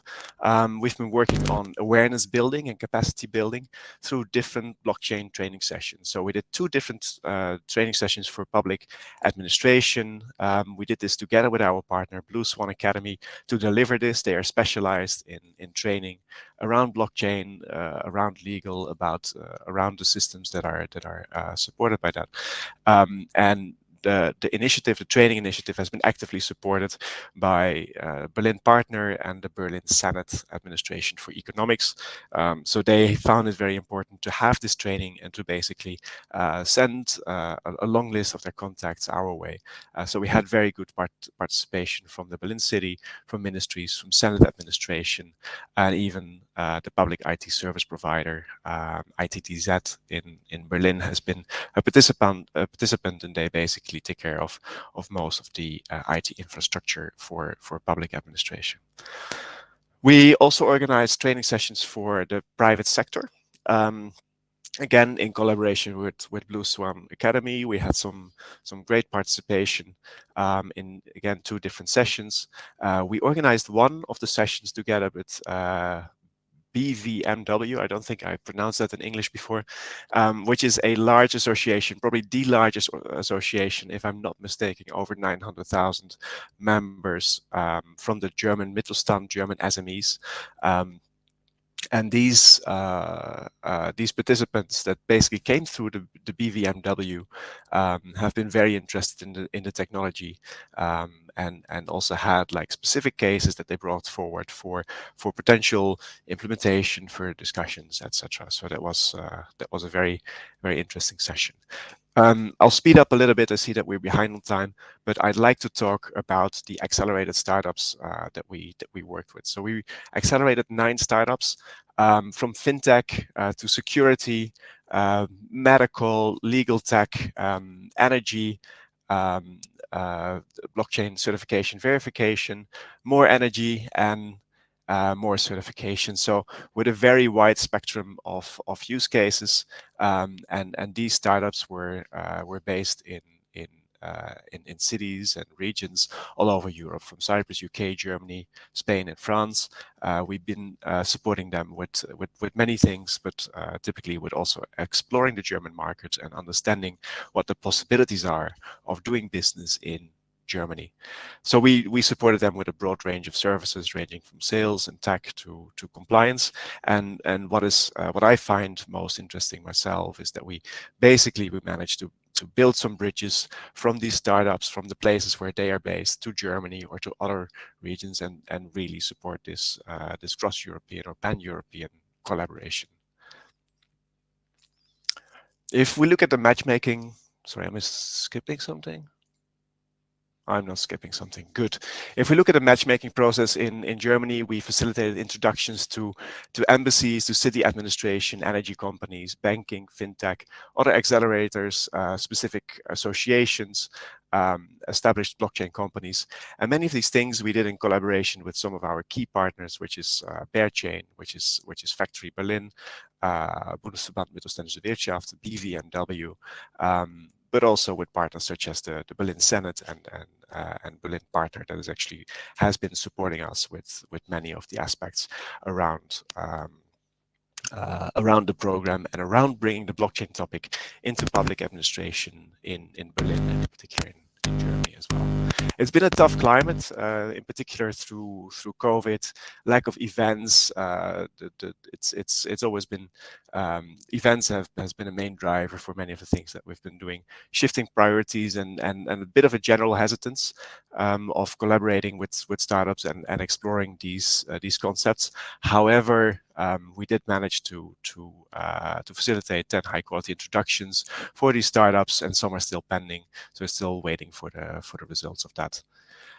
To summarize the impact of the action in Germany, we see a clear increased collaboration and interaction with public administration on the blockchain topic. This was something that much of the public administration before has been perhaps thinking about, perhaps looking at, but not actively participating in. And I think through the project, through the actions that we have set out, we managed to draw them into it, to offer them training sessions and get them to go deeper and build sufficient understanding to actually put this into practice and to start working with this. We explored the blockchain topic with SMEs. We had a look at the different topics that they could look at, the use cases that may be relevant.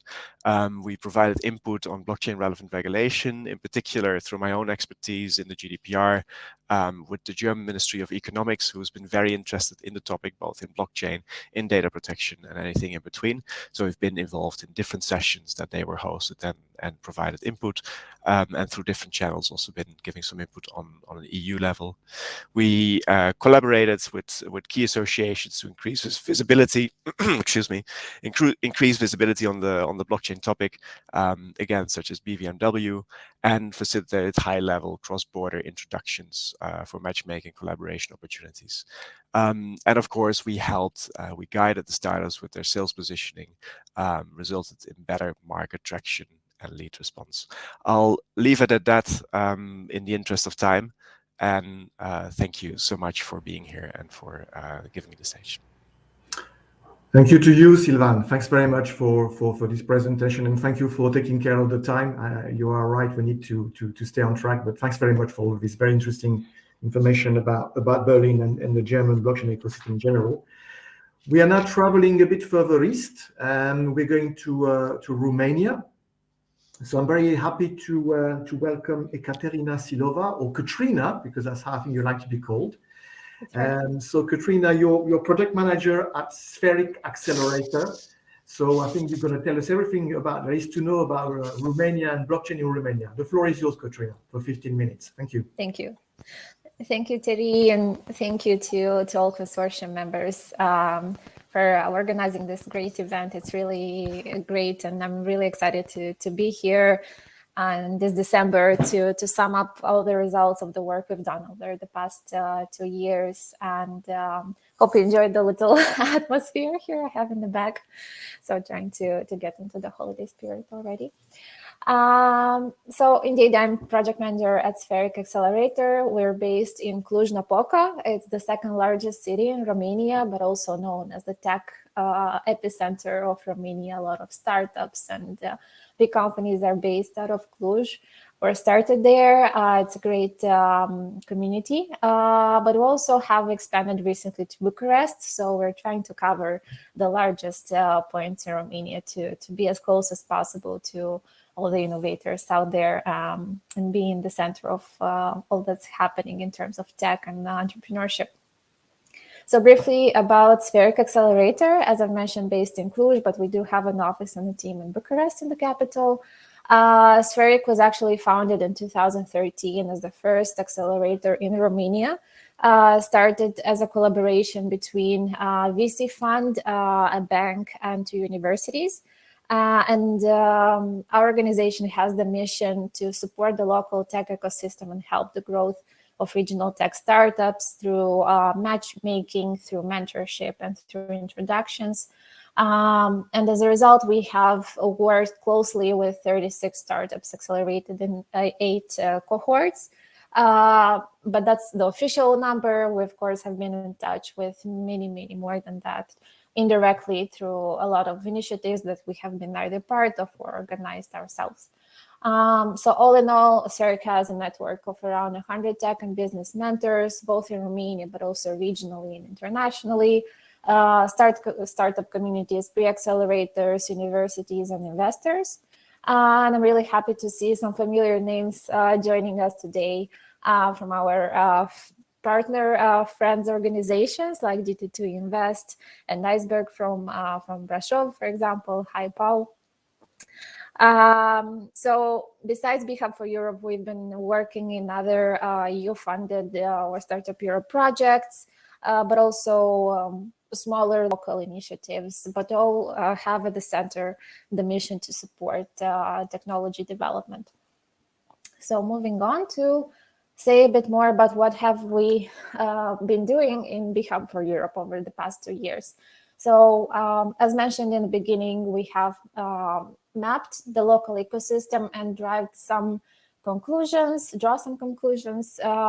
terms of what's happening in Romania in terms of blockchain startups, communities, events, trends. And we've noticed that most of the use cases of blockchain startups from Romania focused on fintech, crypto, digital infrastructure, and health tech use cases. We have around 50 active startups, but only a dozen of them have traction. And there is a large part of a strong blockchain Romanian developers that are working either for foreign companies or as freelancers, providing services for the outside. So let's say.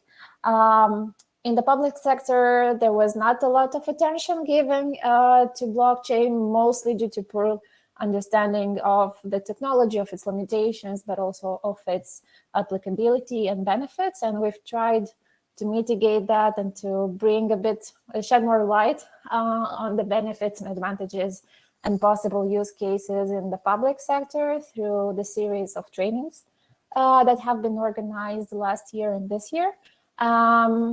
And again, as mentioned, many software companies have this blockchain service line, but it's offered as a service and not really as a product line. So it's rather as a contractor.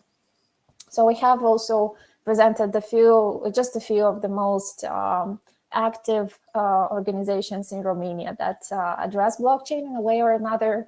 We have a local national Romanian blockchain association. We have Modex, which is a company and a startup that has been accelerated in BHub. We have a number of venture studios or VC funds, and also interested in blockchain, but also focused events like Romanian Blockchain Summit. Okay, moving on. So as I mentioned, we had a series of blockchain-focused trainings organized. It was a series of 4 events, so 4 week-long events, actually 2 focused for the public sector and 2 focused on the private sector.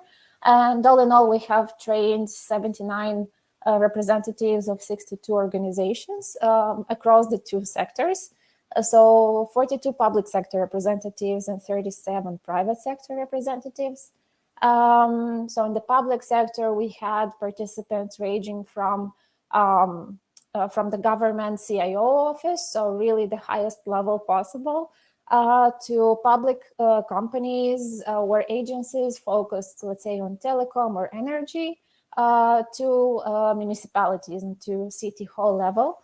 And we're very happy to see that actual teams were coming to the training and not just individual attendees, which was a first indicator of the interest in this topic and of an organization-wide interest, rather than just a personal interest in blockchain.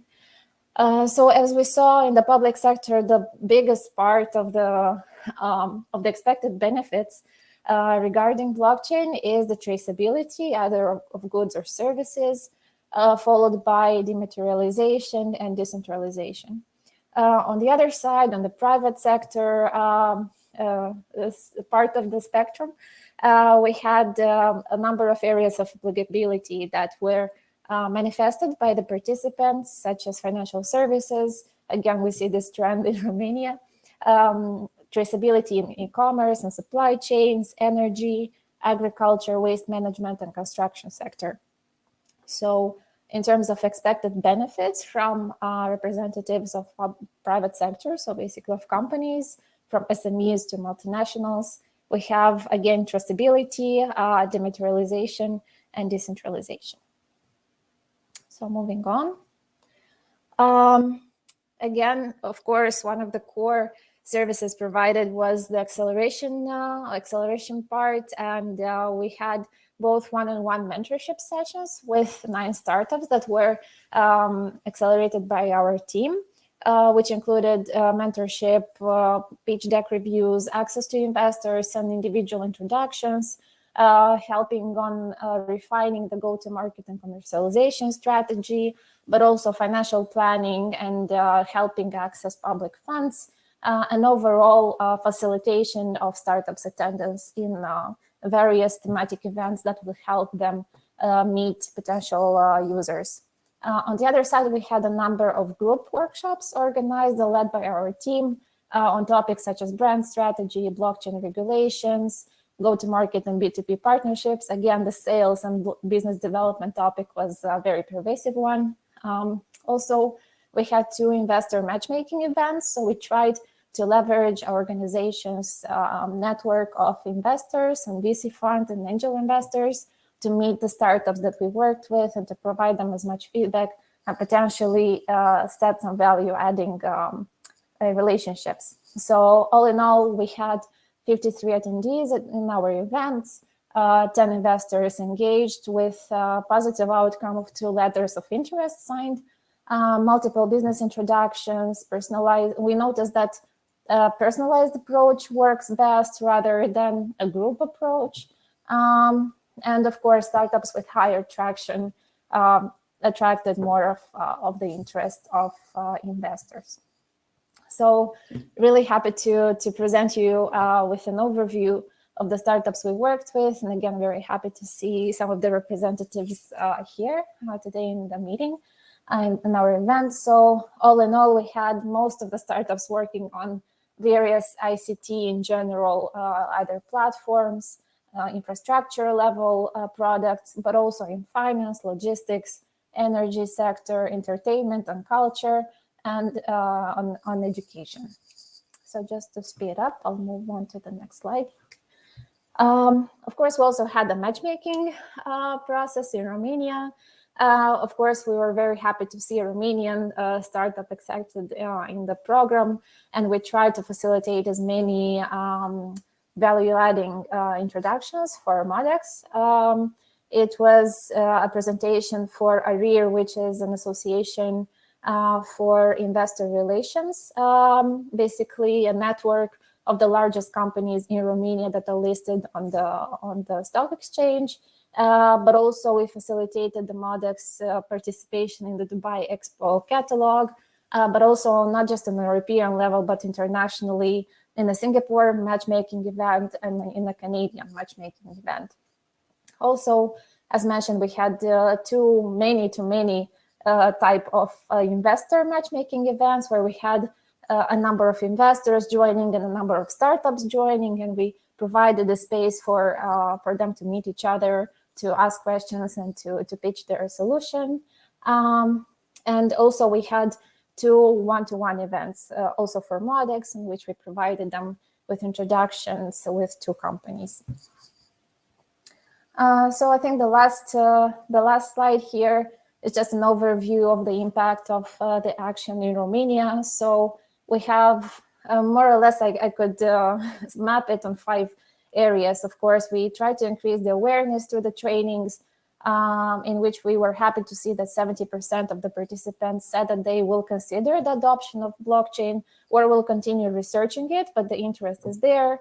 stimulated new ideas through a hackathon in which we brought a public municipality with a few challenges that they face, and we invited a number of innovators to suggest blockchain-based ideas to solve those challenges. Of course, acceleration and promoting of high potential startups through the program, connecting stakeholders to matchmaking and engaging other sister projects, other organizations, just to increase the level of the discussion of blockchain in Romania in general.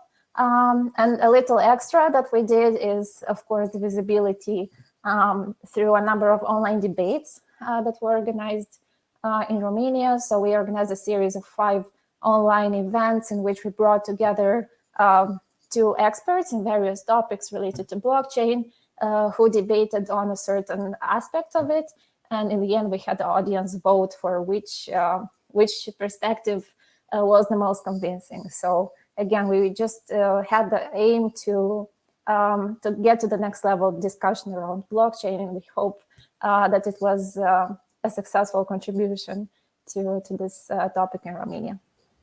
So I think this is it from my side. Just your last slide with the contact details. That's it. Yes. Yes. Great. Thank you so much. If you have any questions, I'm here to answer. And enjoy the rest of the event. Thank you very much, Katrina. Thank you very much for being on track as well. We are now traveling, and we're continuing our journey in Europe. We're traveling now to much further north, the Baltic states, and I'm happy to give the floor to Vytautas, I'm trying to pronounce this correctly, Cerniauskas, who's an expert and mentor at Startup Division. Vytautas, the floor is yours. Thank you, Terry. Hello and welcome. My name is Vytautas. I'm from Startup Division, and I will try to use the time effectively. I know we're running late, and present what we have been doing in Lithuania at the B-Hub for Europe program. And let's dig in. First, I would like to introduce Startup Division itself. We are a startup lab which has already many years of experience in helping local startups and local ecosystem with the various support activities, funding attraction, landing in foreign markets, and business acceleration. We have helped a lot of startups, and we have a strong network both of mentors and also different partners within the ecosystem to support the startups in the network. And you can see the services that we're providing, and also some of the key projects that we are very proud of course, including B-Hub, but not limited to Mommypreneurs, which is a fantastic project of supporting moms who are in maternity leave with training in IT skills, as well as entrepreneurial trainings. Let's move on to the blockchain ecosystem. We have roughly about 40 startups, blockchain startups, ranging from the probably usual suspects and fintechs, from enabling crypto payments to wallets, to a bit more less traditional application areas such as educational platforms or decentralized VPNs, and so on. And of course, we are in collaboration of different partly enablers, scientific institutions, research institutions, and also clusters and associations that I will mention a bit later towards the end of the presentation. And having all this background and connections in our disposal, we have done quite a lot of awareness building, capacity building in Lithuania. We did a large kickoff event in March 2020, just before the pandemic started, and we're actually organizing an event next week that I will mention a bit later. We had 4 blockchain trainings for the one for specifically for the public sector, represented this one for the private sector, on also 2 combined trainings for private and public sector actors, which had a total of 66 participants from 50 different organizations. We had 2 innovative public procurement trainings with a lot of participants. Very happy about raising the awareness there, and quite a few other communication activities, as you can see here, and even a training video that is being distributed wider for further use on various websites, and also on a Digi platform, which is actually blockchain-based edtech hailing here from Lithuania. And in the photos, you can see the photo from the kickoff event, as well as training, one of the training sessions that we were actually lucky to organize physically in the brief period before the second wave started, and we had to move online for the other trainings. For the breakdown of the trainings, as you can see, that the 2/3 were the private sector participants from different sectors, such as SMEs and law firms, and even banks were interested in what they could learn and how they could apply blockchain solutions. And the public sector was particularly active as well. We were very happy to see representatives from tax inspectorate and municipalities and other various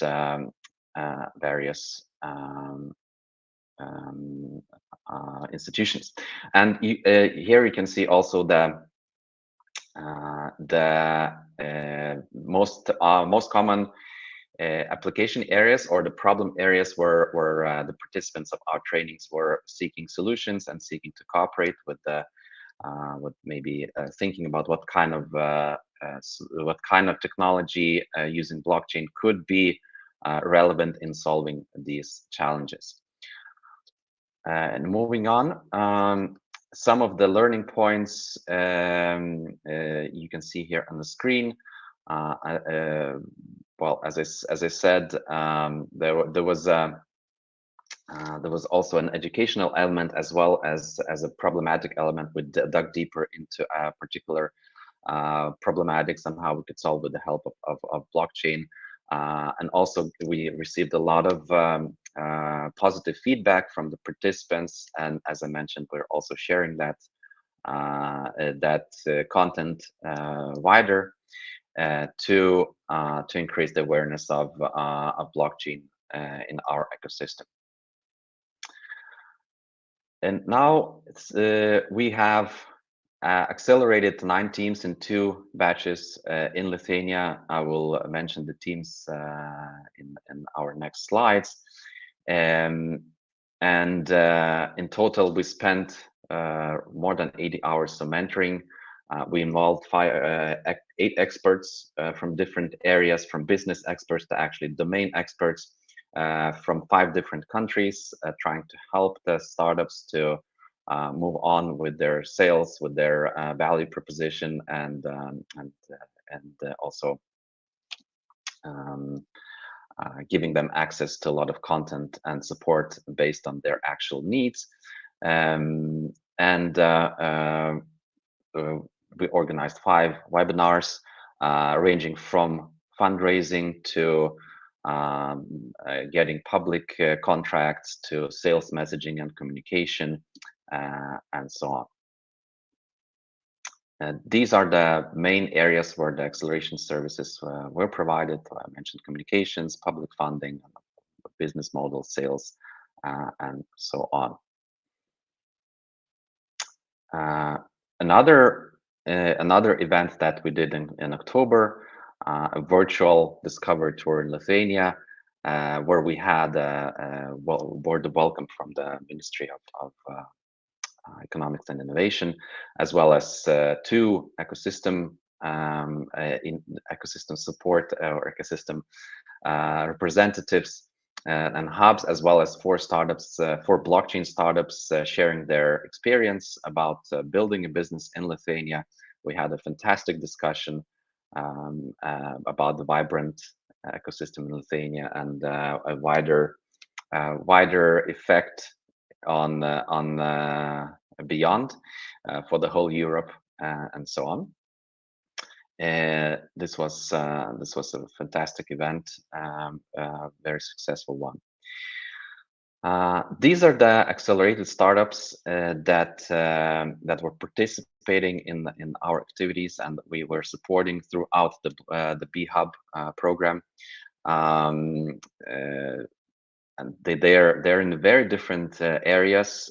So Hot LNG working in the sustainable, building a sustainable solution for carbon neutral LNG. AI Tenders working on tender contract management and procurement. Orvium disrupting scientific publishing of academic papers. License Rocks working on licensing using blockchain in different areas, from entertainment to software to whatnot. Data Trust working on document certification. Blockchain Helix on digital identity. MXC Foundation, decentralized data transmissions, very advanced solution. Amlet, fintech automating due diligence for banks, mainly with self-sovereign identity and AML prevention.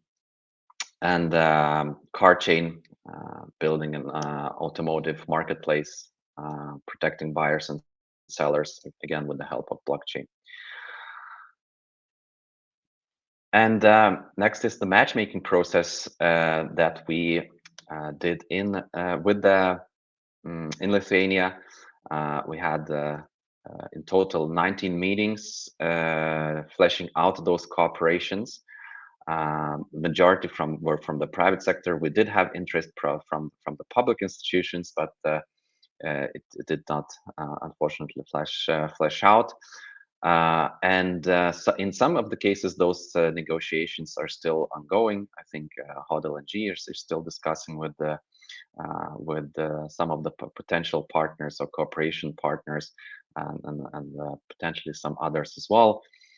And the sectors were publishing ICT, the diploma verification, energy, and ICT meaning the building a very interesting solution of email on blockchain. Moving on, my very last slide. Again, I want to thank for everyone involved, and I'm super happy with the numbers and also impact that we achieved here in Lithuania. And besides the numbers, we also have soft achievements.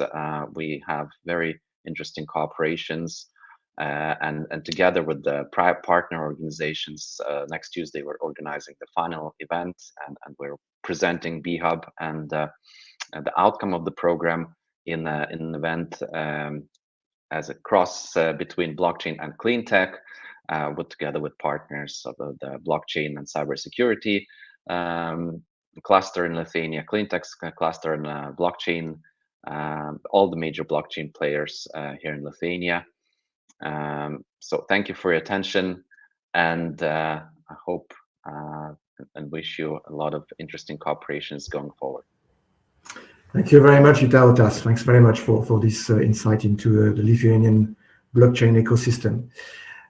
So now I believe it is my turn to tell you a bit more about what we've done in Systematic in France.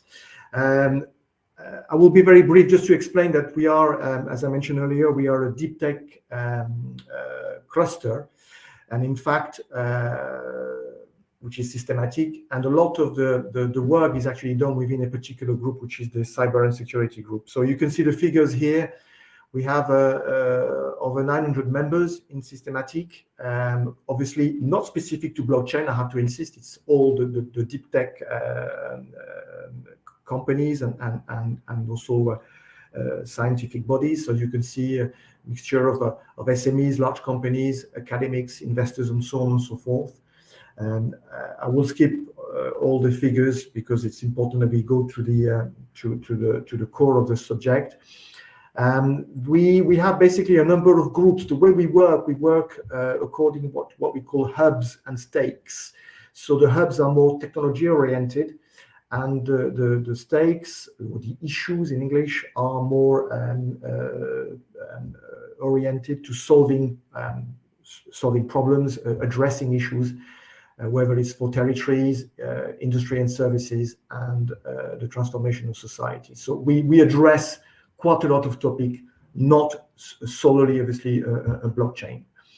The one area in Systematic which is really dedicated to blockchain is the Cyber and Security Hub, as we call it, Cyber and Security Group, if you want to call it like that, which is organized like all our groups in Systematic. It has a steering committee, which involves, and it's a specificity of our association, large companies, associations, national bodies and agencies, research organizations, and SMEs.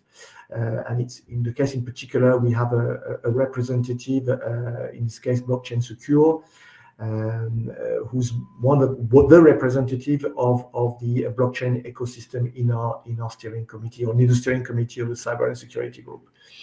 This is just a few figures about the Cyber and Security Group, quite a large one, over 230 members. You can see the figures, with a majority being SMEs in this particular case, but also, again, major companies, academics, investors, and also some institutional and public sector partners.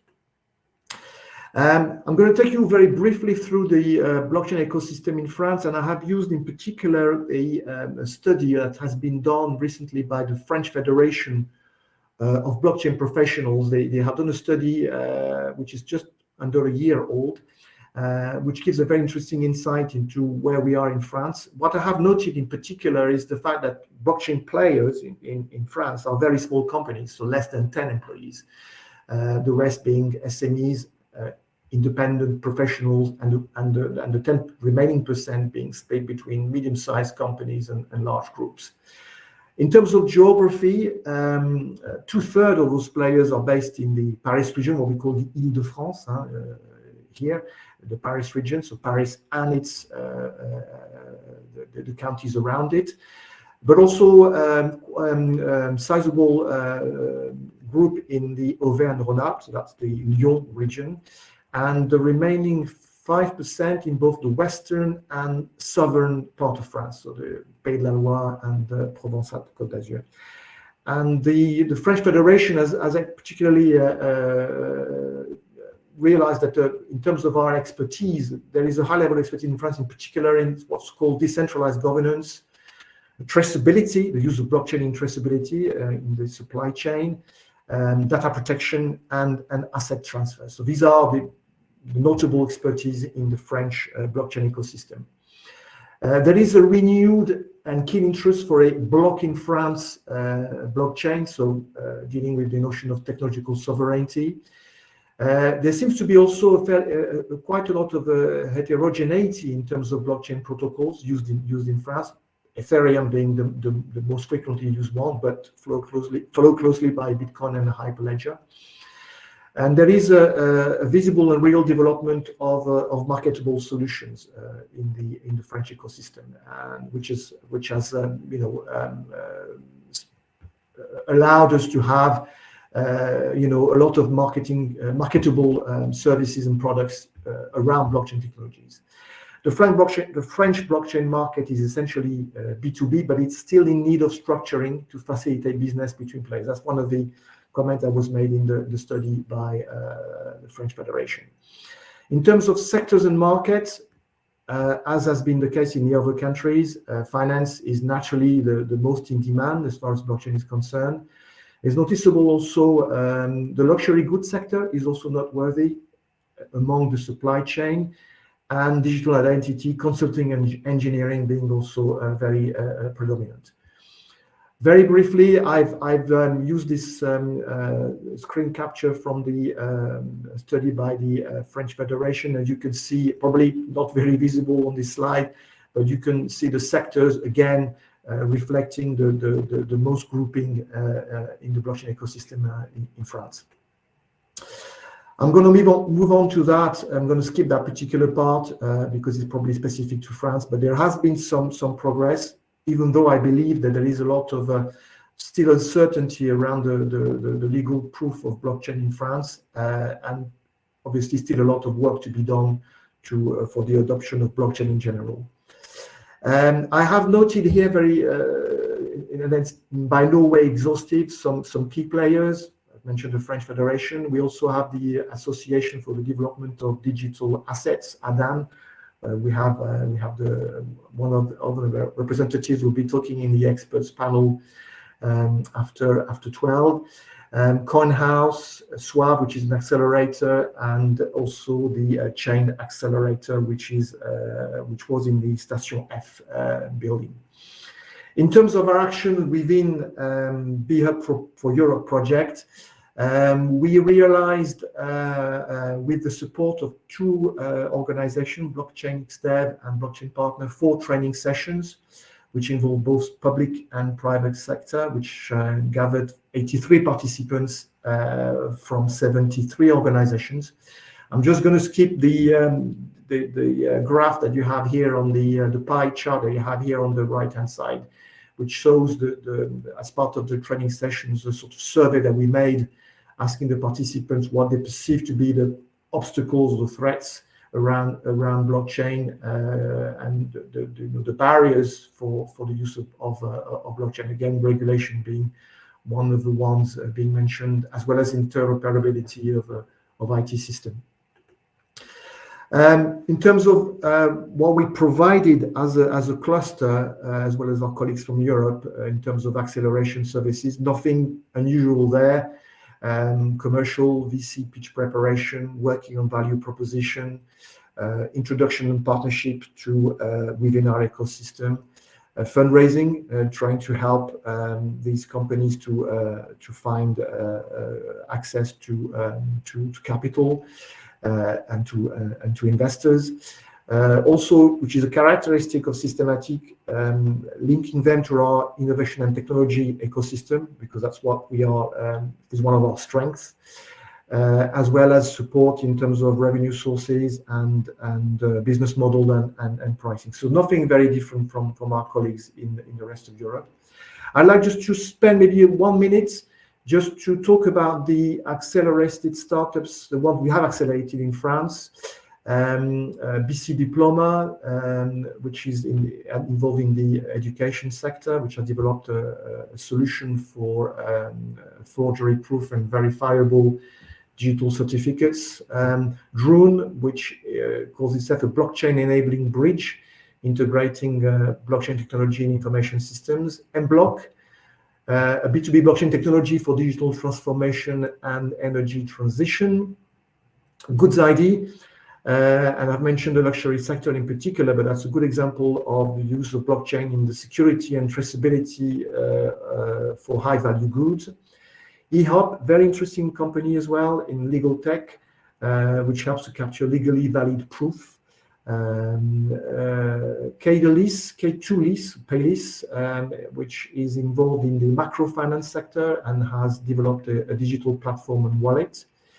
TCAL, which is a blockchain data, which uses blockchain and data intelligence for traceability and transparency. And We Are Node, which has developed the use of blockchain to register electric vehicle, possibility to have access to electric vehicle supply equipment using blockchain and traceability for that. I'm going to skip very quickly to the rest. The matching labs in France, quite a lot in the public sector. We are very fortunate to have access to local and regional authorities here, even a national metrology lab, as well as the defense sector.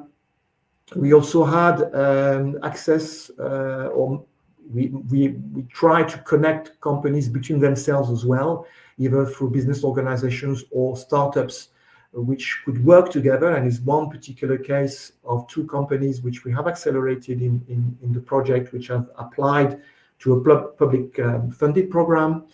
And one maybe interesting case of a company which we connected to charitable foundation working with refugees in Jordan, which is quite an interesting case of blockchain used for humanitarian purposes.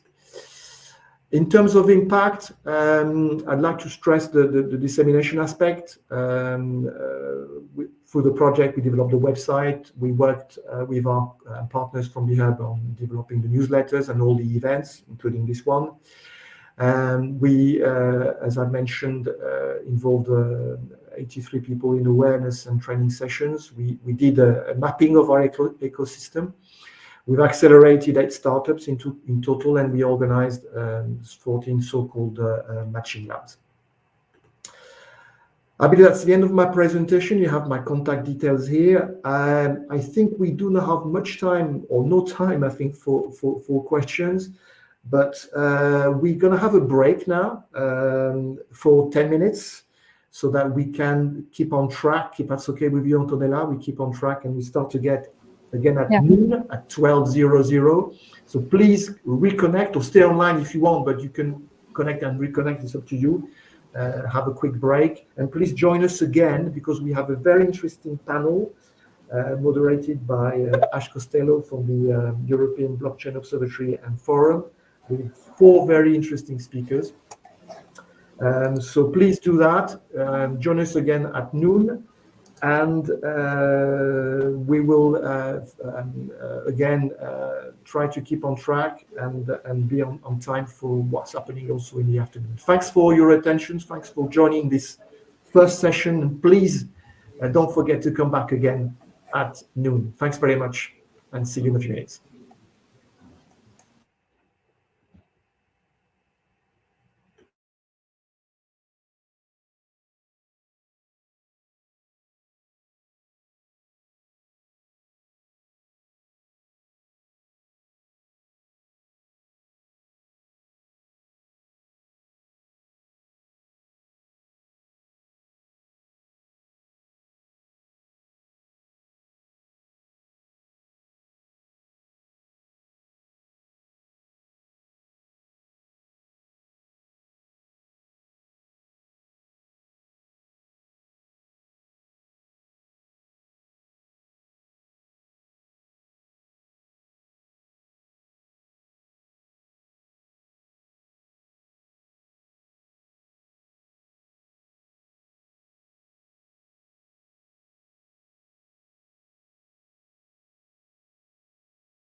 Hello to all panelists.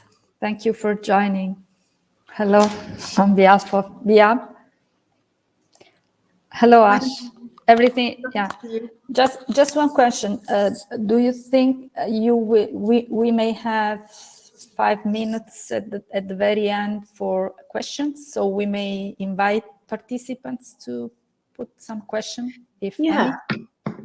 What do the participants think? Would you guys prefer questions as we're going through? That way it might drive the debate more naturally? So what we can do is we can say at the very beginning, Thierry, I see you are there, that if they have questions, they can put them in the question section. We can collect them. And if they are really relevant to the specific part that you are discussing, maybe we can, if you don't mind, we can interrupt you and ask. Or we can, okay. Is that okay with? Hello. Yeah, Manuel.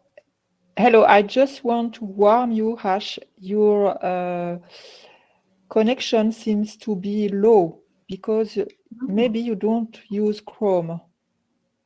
Are you using Chrome? But it worked fine the last time. Normally my Firefox is fine. I can switch to Chrome. Yes, I recommend Ash, if you can move to Chrome. I had the problem on Tuesday for the rehearsal because I use Firefox as my browser. And I realized with Livestorm, for some reason, it wasn't stable enough. So if you are able to copy, and we can see we have a notice on your connection. The platform gave us a notice, and you can see your camera is colored in yellow. That means you are with a low connection. Oh, I'm sorry about that. Don't worry, but if you could switch to Chrome, that would be best. Just thanks. Yeah, I'm opening it up now.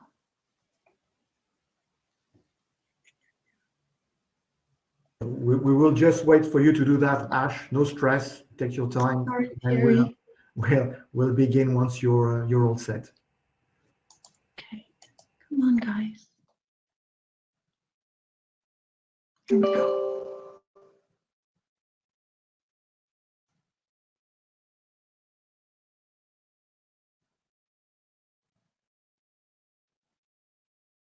Copying the link.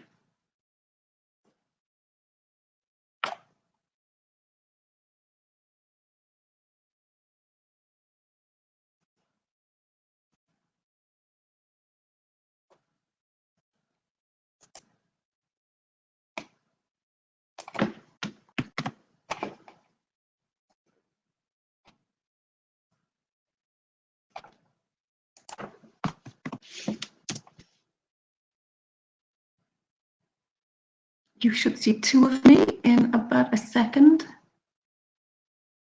Yes, it is. Here we go.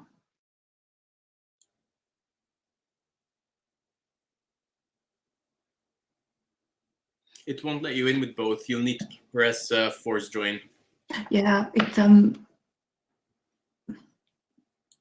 giving me that. Oh, there it is, forced connection. Thank you.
That's grand. Brilliant.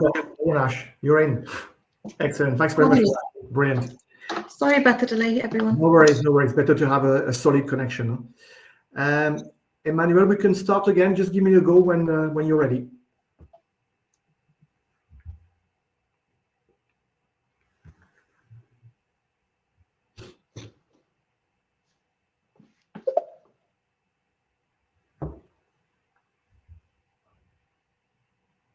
Okay, so I believe I am back on air, I hope. If you can just move the slide, maybe I'll do it myself. That's it. So thanks again for joining and thanks for being still with us for this panel. Let me introduce our moderator, Ash Costello. You can see her picture on the slide over here. So Ash, you're in particular a member of the so-called expert panel of the European Blockchain Observatory and Forum. You're a blockchain and privacy lawyer with a background in financial services law. And you help blockchain and crypto developers and engineers to develop products and platforms compliant, that's very important, with EU and international rules. And you're the author of books on blockchain topics. And Ash, you will be joined by 4 experts from Germany, Romania, Malta, and France. So Ash, I'll leave this session in your capable hands. And we'll take, just for the audience, we will please ask questions in the questions tab that you can see at the right hand bottom of your browser. So if you have questions, we will collect them as we go along and see whether we can ask them either during the panel session or afterwards. Ash, the floor is yours for 1 hour. Thank you. Thank you, Thierry, for that introduction, and thank you to the organizers of BHUB for inviting me to speak on this panel with such illustrious colleagues. As Thierry said, I'm a member of the expert panel of the European Blockchain Observatory and Forum. Today, we're going to be talking to you about the emerging challenges in the blockchain ecosystem. I'd like to introduce you, first of all, to Tudor Stanchu. Tudor is a lawyer with Digital 2 Law, a distributed legal organization focused on providing legal and tax services, as well as compliance tech products, specifically to the startup and SME space. He has experience in building communities through initiatives like FinTech Camp and Bucharest Legal Hackers, and in creating and running industry associations, such as the Romanian FinTech Association. Over the past 4 years, Digital 2 Law has helped entrepreneurs raise over 15 million euros in funding in areas such as fintech, healthcare, or travel. Dr. Joshua Alul was appointed as the inaugural chairperson of the Malta Digital Innovation Authority, which regulates technology aspects of blockchain and safety-critical systems, including those that may make use of artificial intelligence. He is also the director of the Center for Distributed Ledger Technologies, which runs a world-first multidisciplinary master's in blockchain and DLT, taking in students having backgrounds in computer science, law, finance, and economics. Hugo Bourdet is in charge of the regulatory affairs at ADAN, the Association pour le Développement des Actifs Numériques. Founded in January 2020, ADAN brings together professionals in the crypto asset and blockchain technology sector in France and Europe. Its members make up a wide range of activities, including markets, custody, payments, management, analytical tools, project and user support, and security. At ADAN, Hugo is responsible for guiding the association in its strategy to adapt the regulatory framework to crypto players. In parallel, Hugo is doing a PhD thesis on the regulation of decentralized finance following a legal background. And Nina Luisa Seidler is a partner at DWF, a technology-oriented global law firm and head of the International Blockchain Competence Group. She focuses on the legal implications of blockchain distributed ledger technology projects and assists her clients with the structuring of business cases with a view to legal and regulatory compliance. Nina is a member of several associations and initiatives, for example, the Blockchain Bundesverband, ITSA, the EU Blockchain Observatory and Forum Experts Group, the UNIDWA Working Group on Digital Assets, the DEA Future Energy Lab, and she is also a member of the Board of Directors of Think Block Tank. She served as a director on the boards of IPDB and INATBA. Nina teaches at Berlin University of Applied Science and is co-editor of ZDIW, a legal magazine for the digital economy. So as you can see, we have an extremely illustrious panel. What we're going to be talking about today is the emerging challenges in the blockchain system. Perhaps, Hugo, you could start us off with talking about some challenges that you see in the French ecosystem. Yes, thank you very much, Ash, for this introduction. Can you hear me well? Can Yes, you hear me? can. Thank you. Okay, perfect. Perfect. So many thanks to all organizers of this event for inviting Adam to this meeting. I think it's a great idea to make the different industry discuss. Yeah, I think it's a very great idea. So I'm going to talk about the French regulatory framework for crypto assets. So I see that there are a lot of French people here. So my apologies if you already know what I will be talking about. So as an introduction, France is one of the European leaders in the regulation of crypto asset services. Since 2016, the French regulator was interested by this new asset class. In 2029, promulgated on the 22 May of 2029, French legislation for market in digital asset, also named the PACT law, establishes an innovative framework for some crypto asset industry actors in their supervision, on the one hand by the French financial regulator, so on the one hand, the Financial Market Authority, also named AMF, and Prudential Supervision and Resolution Authority, also named ACPR. In the scope are token, issuer, and digital asset services providers, also named DASP, or in French, PSAN for prestataire de services sur actifs numériques. So firstly, about the regulatory framework for token issuer, the first brick of the French legislation for market in digital asset is this optional visa for token issuer. This ICO visa is granted by the AMF, the French Financial Market Authority. Optional means that issuer can't, but are not required to apply for this visa with the AMF.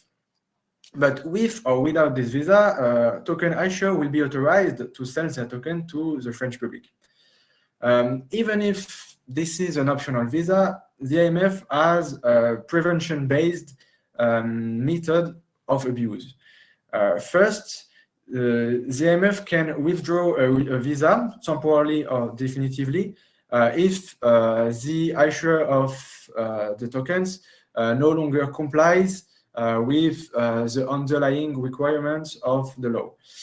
Secondly, the AMF holds both a whitelist of ICO who obtain the AMF visa and a blacklist of ICOs that have had their approval withdrawn or have published misleading information about the issue of the approval. So the AMF can issue a visa for an offering when the token issue comply with some requirements, mainly relating to the content of the white paper and the promotional marketing techniques, the monitoring and safeguarding of the assets collected all along the issue, the issuance, and the anti-money laundering financing terrorism system. This visa, it's important to understand that this visa is related to just an offer and not to the issuer. So if an issuer wants to launch several ICOs stamped by the AMF, he will need one visa per offer. If this visa is optional, however, this visa provides some benefits.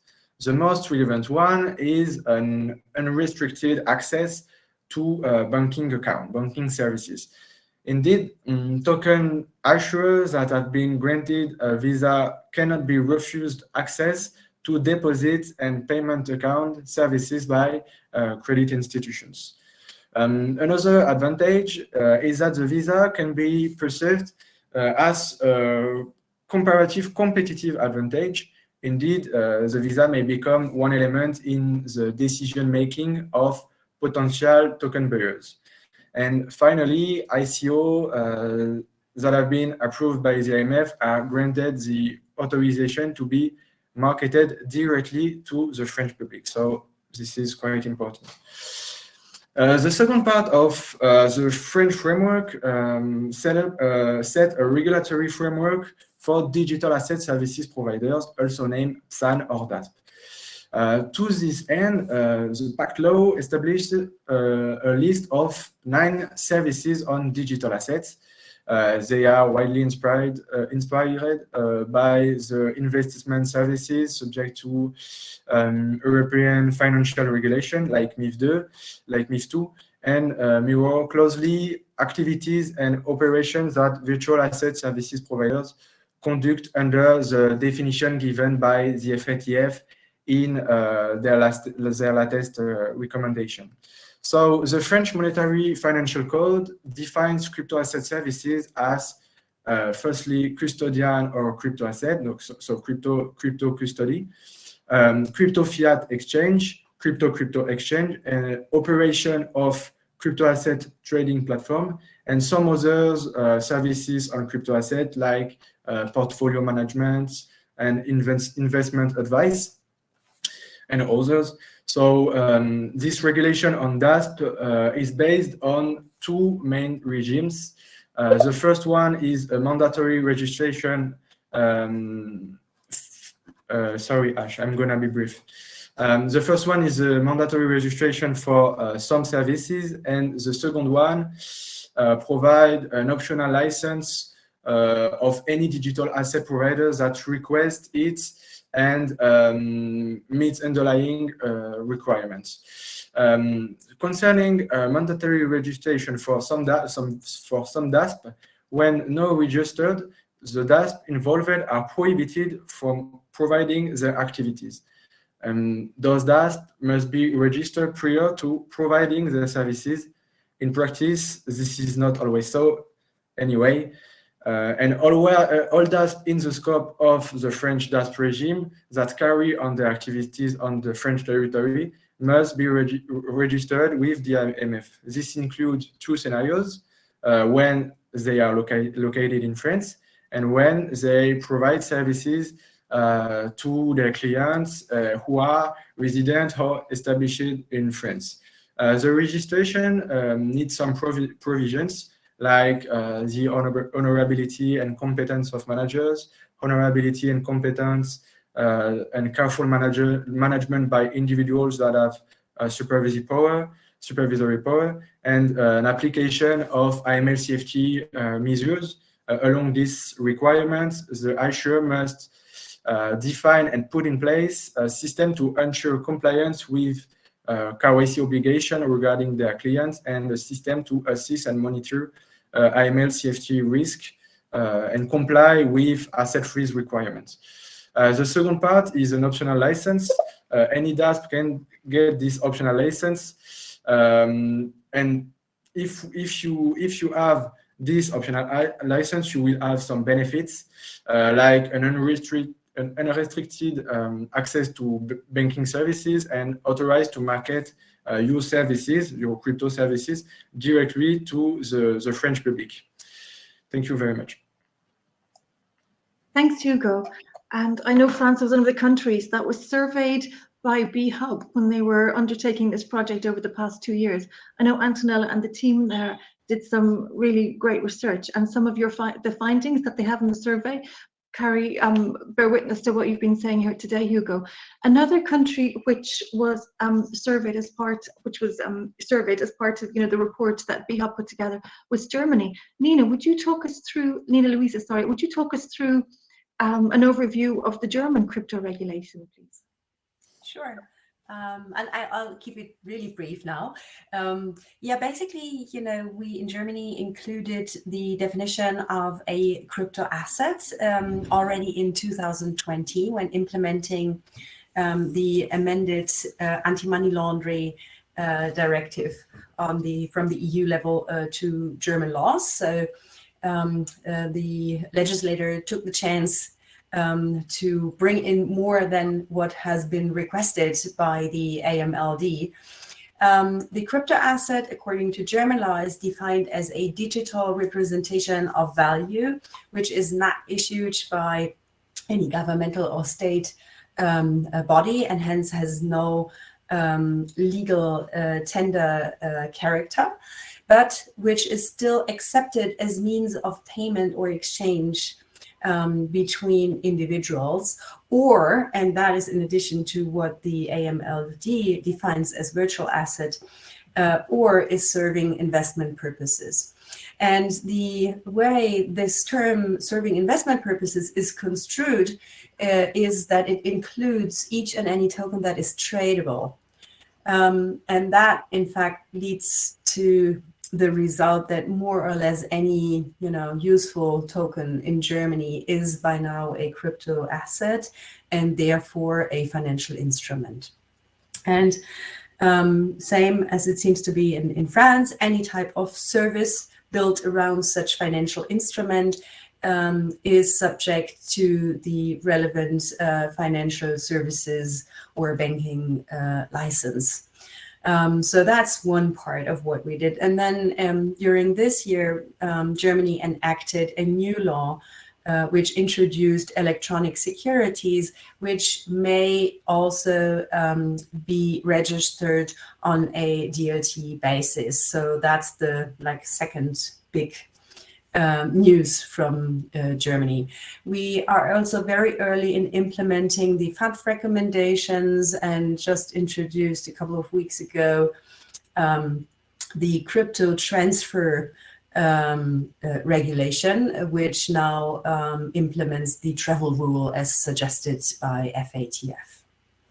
So that's in a big roundup what we are seeing in Germany. So in a summary, we are not very crypto friendly, but we placed more or less all activities in the financial services sector requiring the appropriate licenses.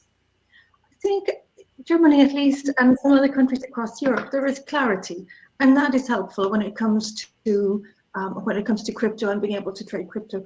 Tudor, how does this compare to the situation in Romania? I think it was really nice of Nina to say that Germany is not quite crypto friendly. However, compared to that, I think Romania has a lack of understanding at the moment over the importance of regulating a space where private actors are currently active. So I think there's this push from the private market to have something regulated, and I myself have been involved a couple of years ago in a project to regulate the use of DLT and how a DLT technology could be implemented and how it needs to be audited and what criteria it needs to take into account. However, that has been dormant for over the past 2 years. So moving a little bit on the regulation activity, I would say that at the moment we're still waiting, for instance, for the past 18 months to have some clarity over the authorization and registration procedures that different suppliers of services in the crypto space, namely wallet providers and crypto exchange services, would need to undergo in order to be able to be active on the Romanian market. And that poses some problems not only for local companies, but from my experience working with technology companies, even for foreign companies that would want to be active on the Romanian market because they see the potential.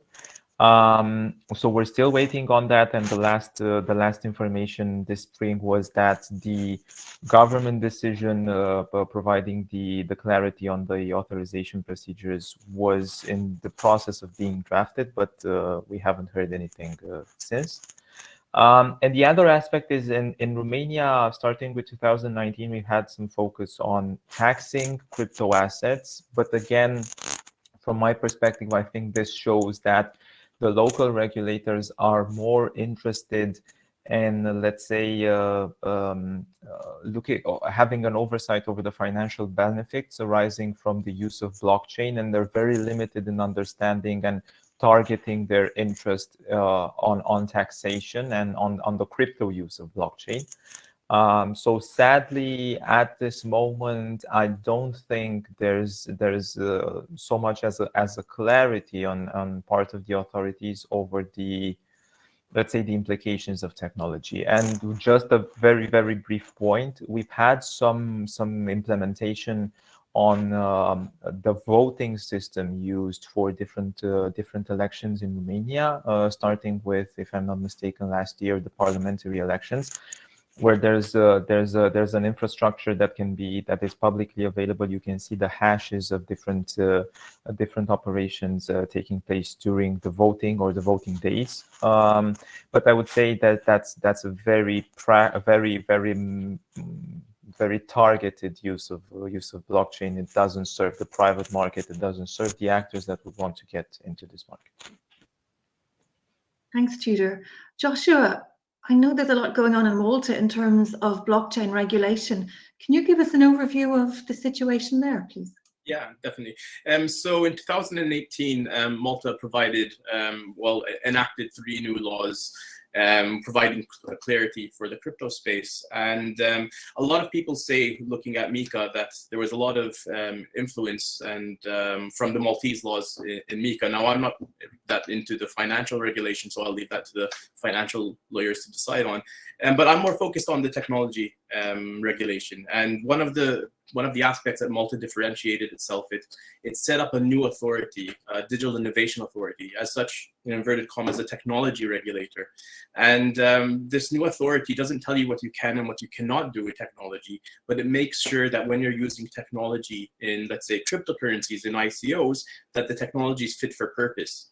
And this is very important because we're talking about smart contracts, blockchain code, that when deployed is often impossible or infeasible to update. And when we're handling millions of euros in these software platforms, we need to make sure that they're actually operating correctly.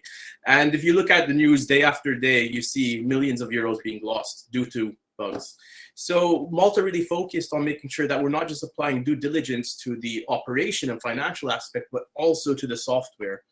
And on that note, besides the mandatory system audit that one would need to undertake, we also, you need to make sure that the level of these system audits are appropriate. So as this new authority, we vet and scrutinize the different system auditors and the subject matter experts to make sure that they can actually vet this technology. Now, system audits are often onerous and expensive. And we were aware of this, that a number of operations wouldn't fit into this regime. So we've recently announced in summer technology assurance sandbox. And the idea is that we take in operations, startups, less risky activities, and we scale down the requirements as the risks get scaled down. So we built this new environment where we want to test new types of technologies like NFTs and DAOs and other operations. So I would say that's really how Malta's differentiated itself. I think that's really interesting. And it's great to see Europe, Wyoming and the US got a lot of publicity for its law about DAOs. So it's great to see a jurisdiction within Europe also working on DAOs. Can you tell us a little bit about what Malta has done in that area?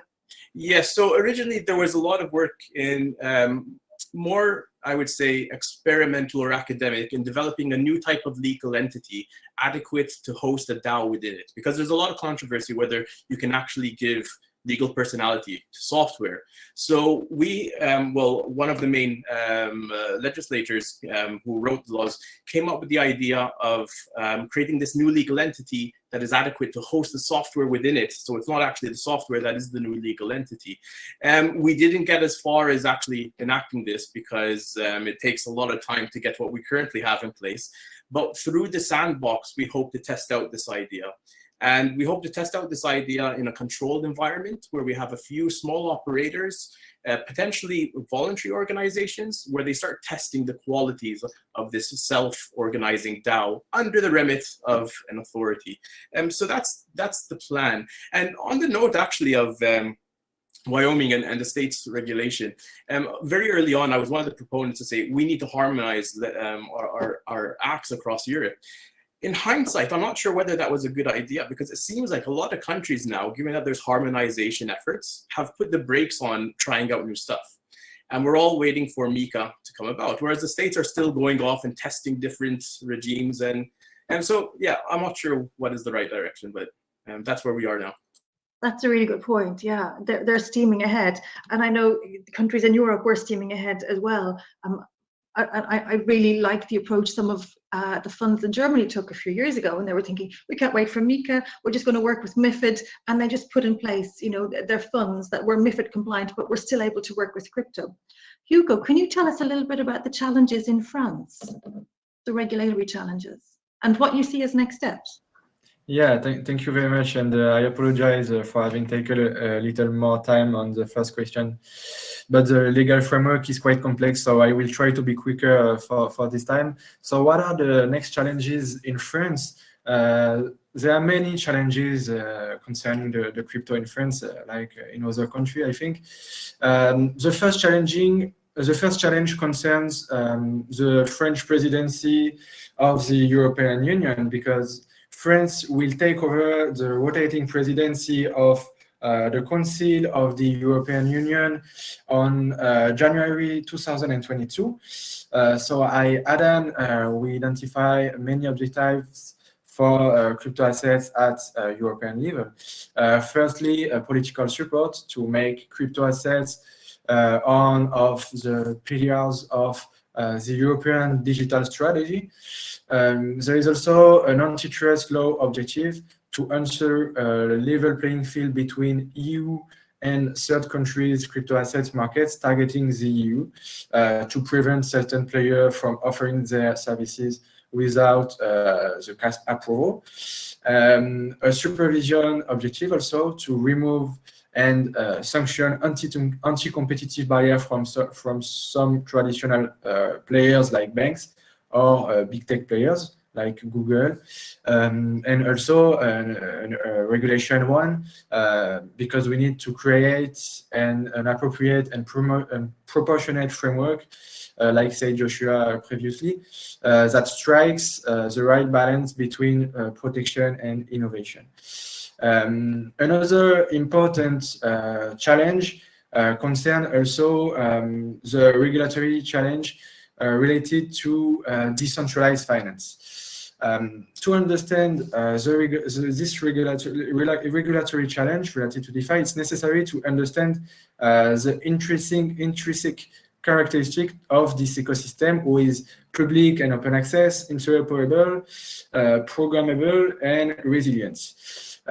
In fine, according to Adam, DeFi does not replicate the architecture of traditional finance. Financial regulation is built around the territorial application of rules.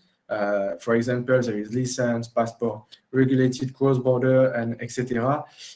These territorial application rules, who are already complex in themselves, are not automatically transposable to decentralized finance. Also, the legal categories of traditional finance cannot be applied without nuance to decentralized finance. And finally, DeFi raises new technological risk related to smart contract vulnerabilities, deficiencies in the conception of economic incentives, and also other problems like problem related to an oracle and others. So the regulatory framework will need to mitigate this risk while not restricting innovation. But I'm really interested to know what others think about the DeFi regulation. But at Aden, we think that we need to review the legal paradigm when we want to regulate DeFi. Thanks, Hugo.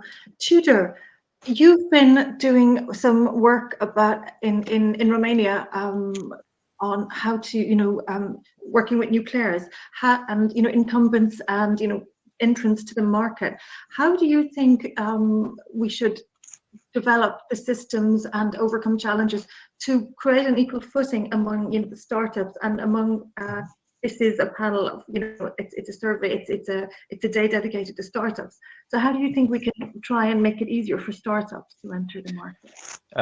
So I wanna build a little bit on what Hugo just said. The idea that we need to change the paradigm of how we build regulation and new laws for something which is inherently new, which is everything that is related to, let's call it Web 3.0. I see it relevant when we think about regulation related to blockchain, but related to new technologies in general, to understand that innovation happens at the edges of the market.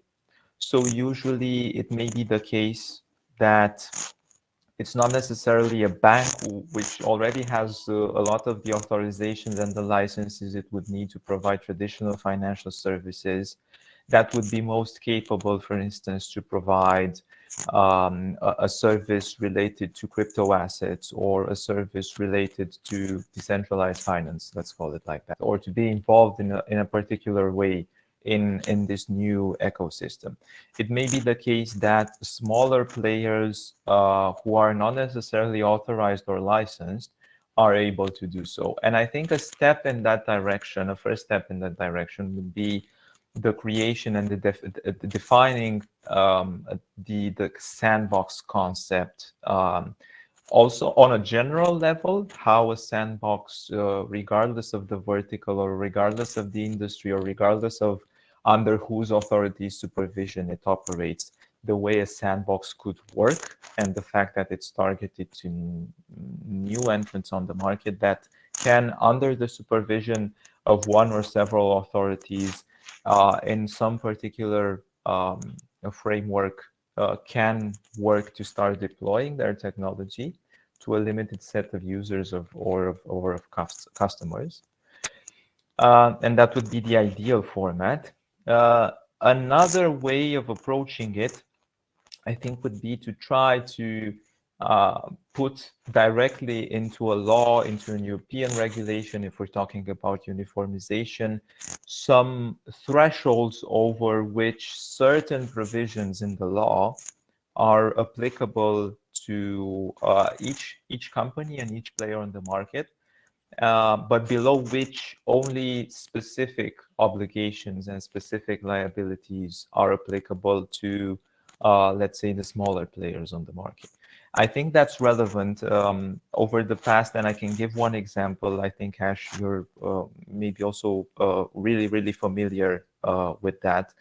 The aspects involving the GDPR, which from my experience working particularly with startups, with founders trying to deploy their technology, they have this issue whenever, for instance, when they're dealing with investors that want to have as much predictability as possible and mitigate the risks of non-compliance for the startups they're investing in as much as possible.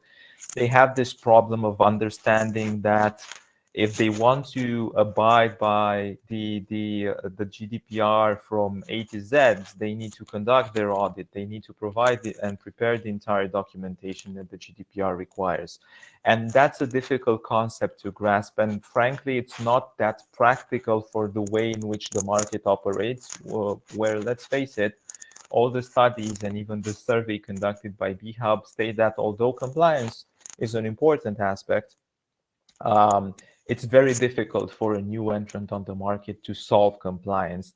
Accessibility for solutions, whether they be products or services in the legal space, to solve their compliance issues is very, very limited for SMEs. And SMEs form a large majority of all the companies on the European market.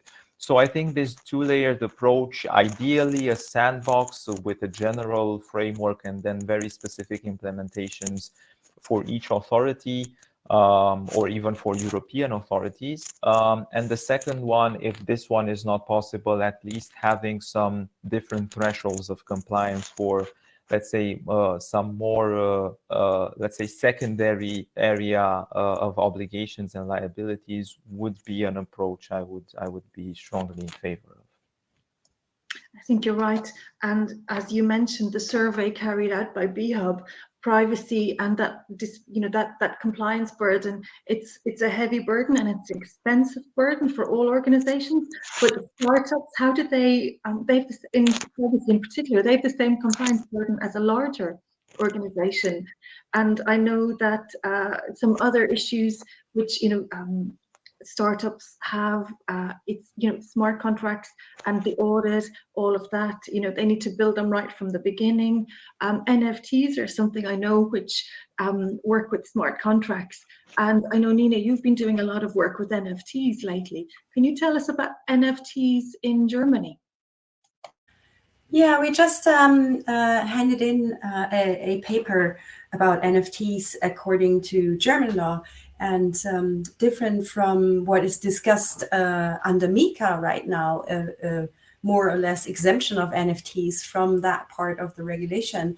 It's quite the opposite in Germany. I think we all agree that the typical NFT is not a MiFID security because it's non-fungible, and fungibility is one part of the definition of the MiFID security.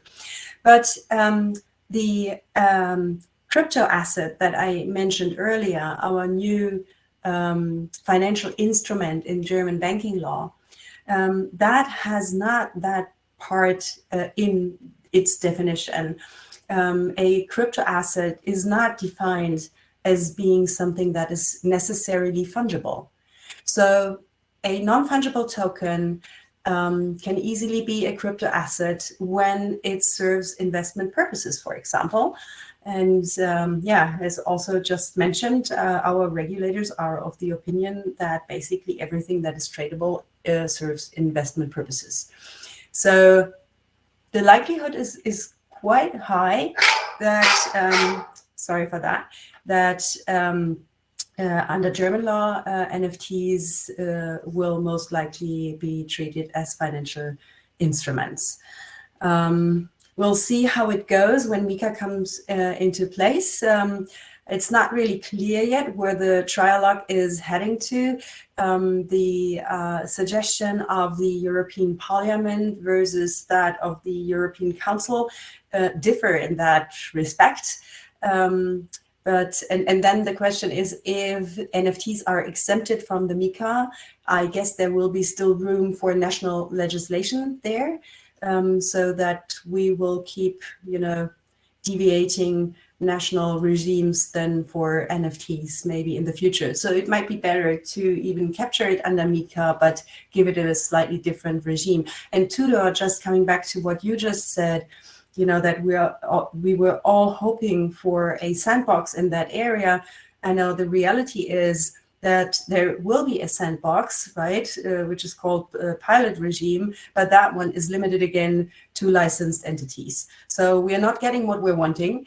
We wanted to get more room to play around with this technology, with the truly innovative small and micro enterprises, all not having any type of license, but it doesn't seem, to become reality.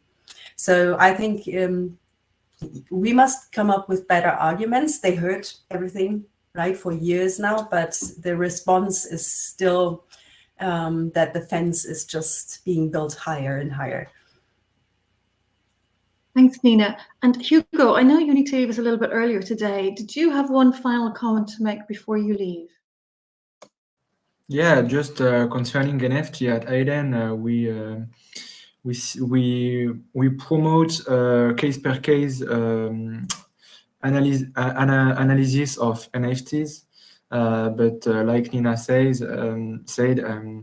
if an NFT is used for investment purposes, it's evident that we need to regulate it as a crypto asset or a virtual asset, like say the GAFI. And actually AIDEN is a really force of proposal to adapt the regulation to NFT, and it's a really important challenge for the the future of the crypto industry.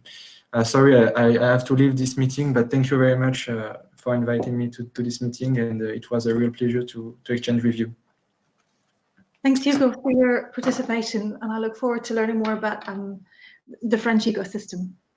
Yeah, if you wanna, if you have some question for me, you can send me a message on LinkedIn or Twitter. I am Hugo Bordet on LinkedIn and Twitter. Thank you very much.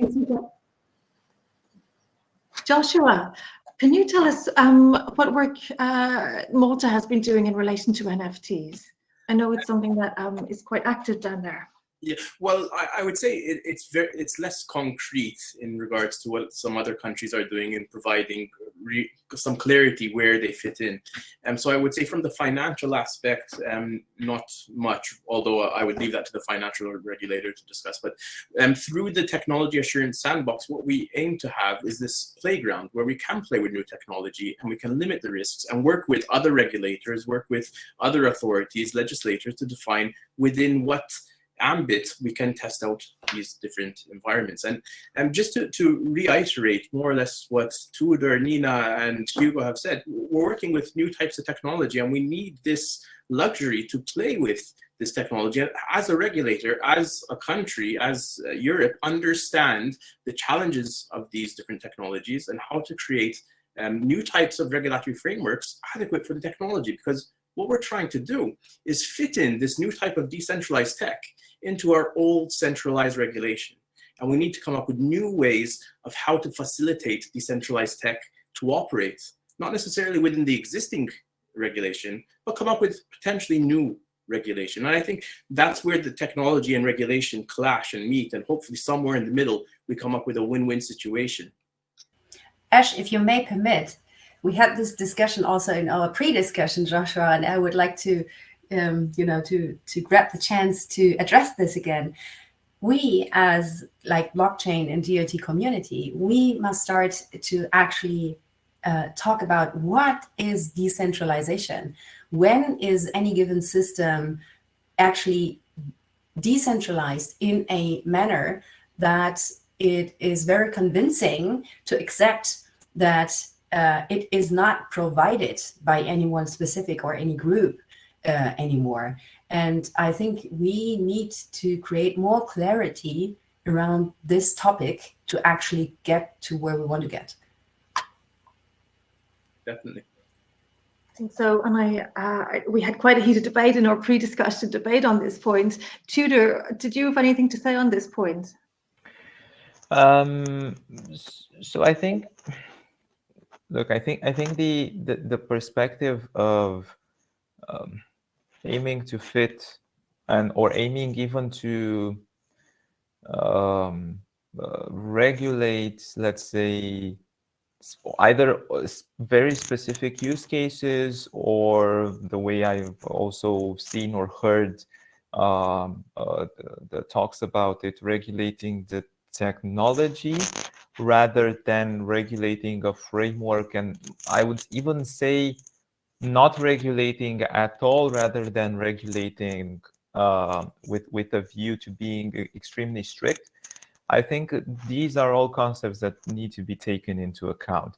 From my perspective, given what I know, at least from the Romanian regulators' perspective, I think, sometimes you need some degree of sincerity, saying, okay, I'm not necessarily very familiar with a specific topic. However, I understand the need to have some form of an oversight because it's becoming a socially relevant phenomenon, a socially relevant technology. So my first steps in a specific direction to maybe in the future regulate would be to try to provide some guidelines or to see if I can work with the private sector in creating a framework on which technology needs to take into the technology, the DLT technology, let's say, needs to take into account whenever it's being deployed, and have some form of an audit in a public-private capacity where the authority works with some specialized private auditors, and together they audit each type of technology to have some sort of a, let's say, an approval. Whether it's mandatory or not, that's a different discussion. But I think, you know, you need to tread lightly. I had a discussion a couple of weeks ago on a similar panel, and someone there said, it's easier to regulate than to deregulate. Once something is regulated, it's going to be really, really complicated to come with examples and to be able to take out different perspectives from the object of a specific regulation. So the first step that you take is usually the most important in terms of regulation, because it's very hard to revert if you're not doing something or if you're doing something that doesn't have necessarily the impact sought by the market. Nina, I could see you were agreeing with what Judith was saying there.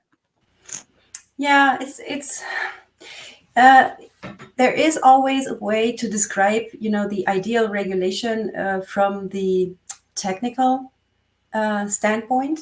But, you know, having discussed these issues back and forth with regulators and, you know, members of the parliament during the past years, there's also this view that, you know, you need to shelter risk away from the public. And so that's always something everyone wants to keep in balance. And, you know, from our point of view, being great fans and supporters of this technology, obviously, you know, that other task is taken too serious.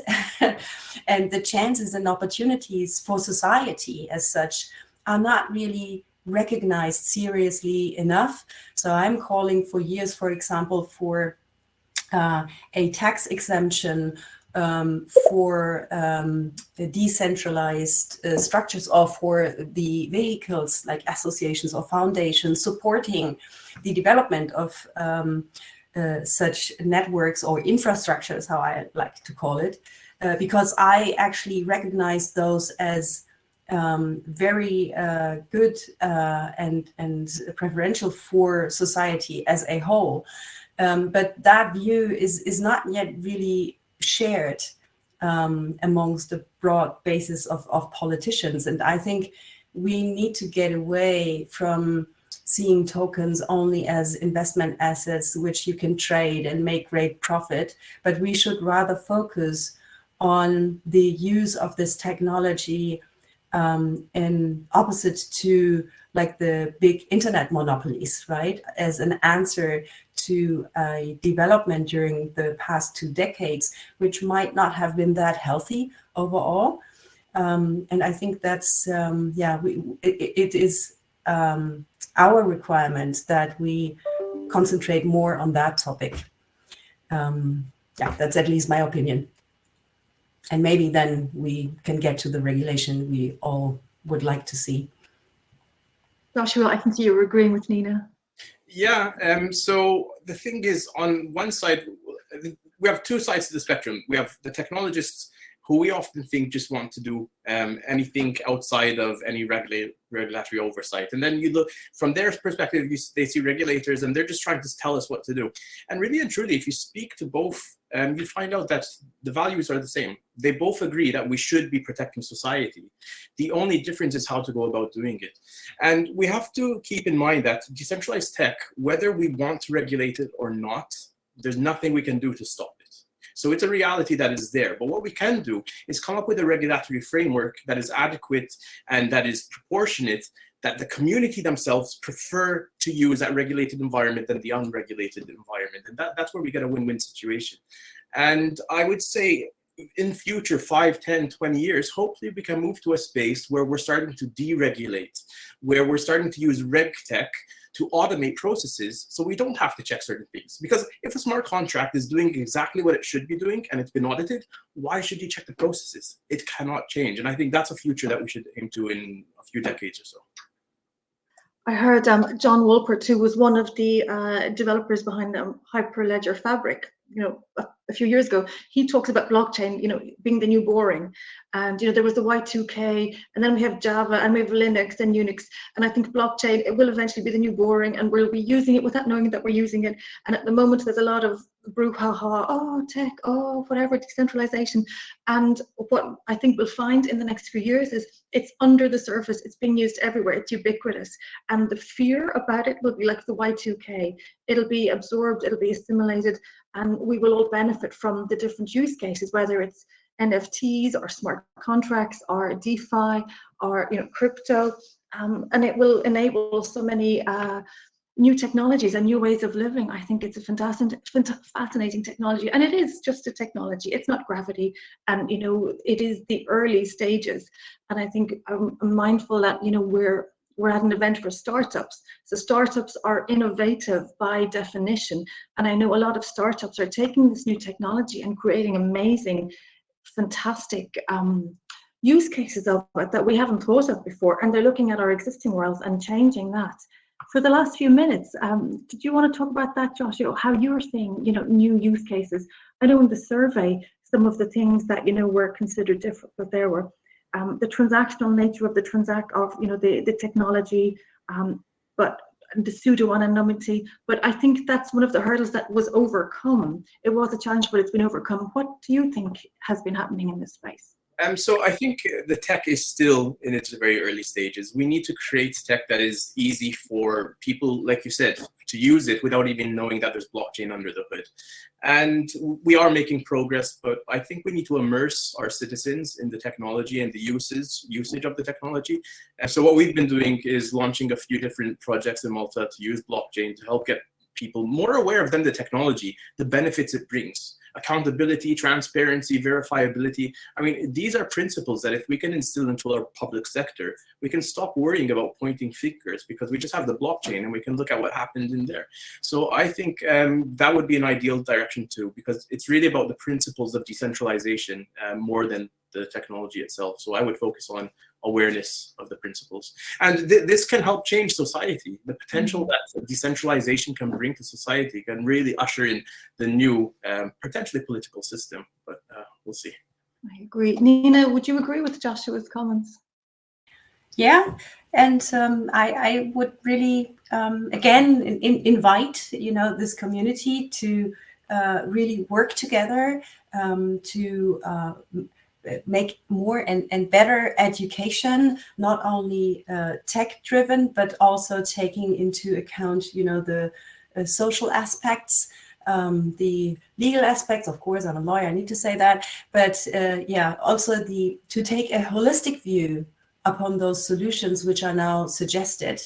And yeah, and I have some hopes that are now a bit growing with view to these large projects like Gaia X and Catena X, which seem to have had a very slow start, but I recognize that it's starting to move now, and I really hope that the glimpse that I can take upon those projects is actually leading these into the right direction, so that they could really become like lighthouse projects, and maybe also assist a better communication between like the Ministry of Finance work and their protective work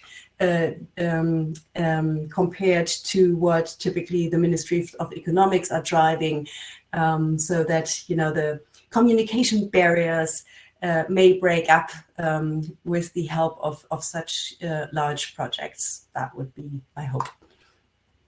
And Tudor, what's your final comment for today's panel? So I really believe that the code it should be, but it actually is law. And even for just one thing, the fact that if code would be law, it might be easier for people that are in touch with, let's say, law in this format to understand rights and obligations arising out of them. Frankly, I think there's a big gap between what people want to implement and the way lawyers, regulators, notaries, any kind of a professional in this space is able to explain to people what their rights and obligations are. Any progress in this space of simplifying, of using user experience embedded into, let's say, what law constitutes in this new Web 3.0 universe is a step in the right direction, because it will help people better understand the boundaries in which they can operate. And sadly, I think law as it is in the current traditional format does not help at all, because it's a lot of terminology that is really unclear and needs the interpretation of another professional. So any step in this direction of simplifying it through the use of technology, I think, is a step in the right direction. I think you're right, and that was one of the key challenges that was identified in the BHub survey: the lack of standardization, the lack of taxonomy, the lack of a uniform way to address what is crypto on a country by country basis, what is DLT, what is blockchain. All this complete lack of taxonomy and uniformity across Europe is something that is hampering adoption, and also that in turn has a knock-on effect on SMEs and startups who are, as you said earlier, the narrow edge, the fringes of this environment. So I would like to thank you all for your participation today and your really interesting views on this fascinating area, and I'll hand you over again to Thierry. Thank you. Thanks, Ash. Thanks, everyone. Thank you very much, Ash. Thank you, Tudor. Thank you, Joshua. Thank you, Nina. Very, very interesting. I've learned a lot today. I am not a blockchain expert, but I've understood the tension between law and innovation as far as innovation is concerned. Now then, we have the last but not the least speaker, and I will introduce him very briefly, Naja Nafa. Naja is the co-founder and CEO of Blockchain Secure. If you remember, I'm presenting Blockchain Secure, which is one of the members of a steering committee of our cyber and security group. And you're the actual chair, Naja, of the Systematic Blockchain Working Group. I am very grateful for you because you are going to have a very nut thing to crack, a nut case to crack. Because I'm asking you to basically summarize a very long conference. So I'm very grateful for that, and I'll give you the floor for 15 minutes. Thank you. Okay, thank you, Thierry. Do you hear me well? We can hear you very well, and we can see you well. Well, thank you. First of all, I apologize to be in this slot, because this is the most difficult slot.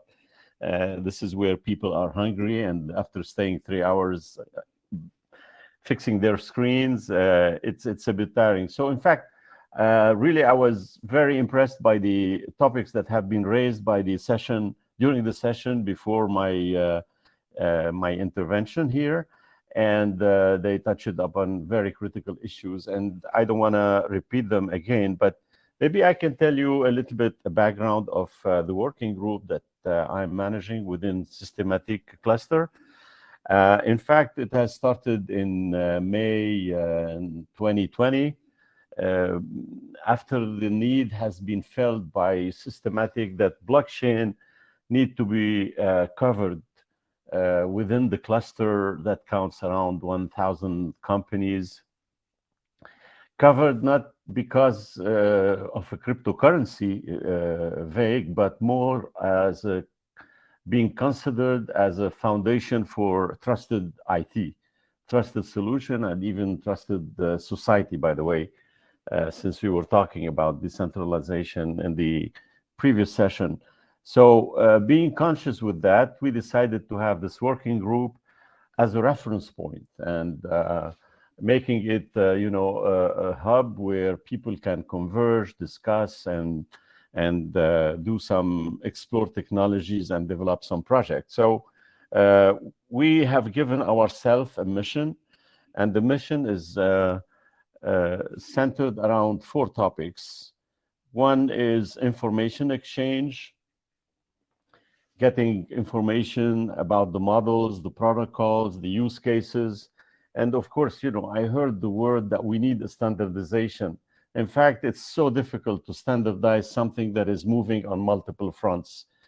You have multiple protocols, multiple layers within different stacks, technology stacks, governance stack, and really standardization is a big challenge. However, understanding what's going on is really important for various players within the cluster. The second mission we gave ourselves is to have a public representation. That means being able to influence opinion leaders and decision makers, and particularly, you know, if there are some standard body looking for experts, we could assign some expert to those working groups. Then the third point, we were discussing about business development, how we can track RFP, and unfortunately there's no RFP in this space. I mean, it's very rare. It's not very, it does not, let's say it does not exist at all, but it is very rare because people want to understand what they're gonna do with the blockchain. So they are more in the proof of concept orientation rather than solid RFP with strong clauses and requirements. But so we were looking at grouping ourselves and building some solution, global solution together. And finally, we focus on innovation, bringing academics with the users community and industry players all together. And here on this particular point, in this group, we were really promoting the launch of a national project where federation is being established. I mean, as we all know, the more there are players within a group of blockchain, the more the degree of decentralization is bigger, the more system is resilient and secure. So promoting a national project that focus on a topic which is of interest for all the community was something that we have pushed. And in fact, as we have heard in Berlin, there are things which are going on in Madrid, in Spain, in Italy. I think there will be, I cannot reveal it now, but we will have an announcement about a national initiative, not from a systematic point of view, but also systematic being part of it, but also with other stakeholders within the blockchain community that will be announced very soon. So having said that, this is a bit of background. The working group is really very active. We have around 80 members. We do regular workshop. Each workshop, there is attendance like 40 to 50 members. Everybody talks about his product, his experience, and there is a lot of exchange. And since the beginning, we have the core team, which was constituted of 4 people. We had 2 people from the B-Hub systematic group that have joined us. They worked with us on all the programs, and this missions statement that I have indicated have been drafted in collaboration with them. So I thank them very much for their help. And now looking at the future, I mean, we have been hearing a lot of stuff, particularly from the European Union by Massimiliano, talking about big projects, initiative, EPSI, the various association and innovation. We've heard Key saying, talking about Angela Merkel model and how the blockchain is a bit related to the way she thinks, to her values and her passions. So what we should do, and I was giving myself like some challenges, what would be the topics that need to be put on the floor here, and make them a topic for collaboration between us, the member of the French cluster and the rest of the teams in Europe who have been joining this call.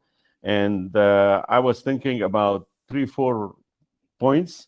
One of them is the usage of tokens. I mean, the tokens today, they are represented or advertised as NFT. And NFT, it has been raised in the previous session, NFTs are mostly collectible art and things that people can buy for probably not display because everybody can see it, probably to resell it at a later stage. But this is not the end of the road.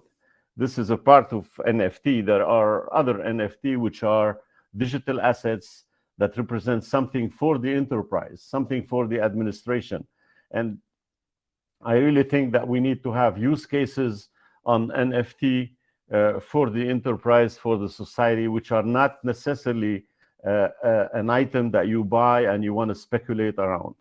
So something needs to be done there. The second point I think of is the connection of blockchains, because at the end of the day, you know very well that there are not one blockchain which will prevail around the world. There will be many of them. And at present, like there are like 15 or 20 blockchain which are smart contract oriented. Most of them are layer 1, some of them are layer 1, layer 2, but they will all exist and they will all need to be interconnected. Now, the bridges you built that takes the form of bridges or decentralized exchange or whatever are the vulnerable points. This is where security need to be highlighted, need to be identified, and need to be solved, because attacks to steal whatever, any asset or take the property of any asset could be done across those bridges and across all those connectivity items between the multiple blockchains. So this is an area that I think we need to look at. Thirdly, as you all know, we've been talking about sovereignty in Europe, and there was the Gaia-X initiative that has started with a lot of investment, a lot of people dedicated to Gaia-X, and many people saying, okay, well, now it's time that Europe has a sovereign cloud. I think the problem is not having a sovereign cloud. The problem is preserving data, of course, and being controlling your own data. And I think in parallel to this sovereignty initiative that's going on, that we're not going to stop, I think pushing for Web3 technologies, which are the foundation of decentralization, could give back the control to various nations and to various even individuals. I mean, we will own our data, we will control our data, and of course we need to put the content somewhere where it needs to be secured and preserved. And here we can have a decentralized approach to the content, so no one giant own your content and control your content. So Web3, it's a set, I don't want to go into the detail of what it is, but it's really the magic behind taking back the sovereignty even at the citizen level. So this is the third topic I think of. And maybe I can add a last one. It's not a joke, but it could be interpreted as a joke. It's in referral to Key presentation. She talked about Angela Merkel, but Angela Merkel left the floor now. And I think the fourth topic is to find out a clone of Angela that we can consider as a source of inspiration for the coming years. And thank you very much for your attention. Thank you very much, Naja. Very nice wrapping up. I know that I could trust you to do a good job. You've done a great job.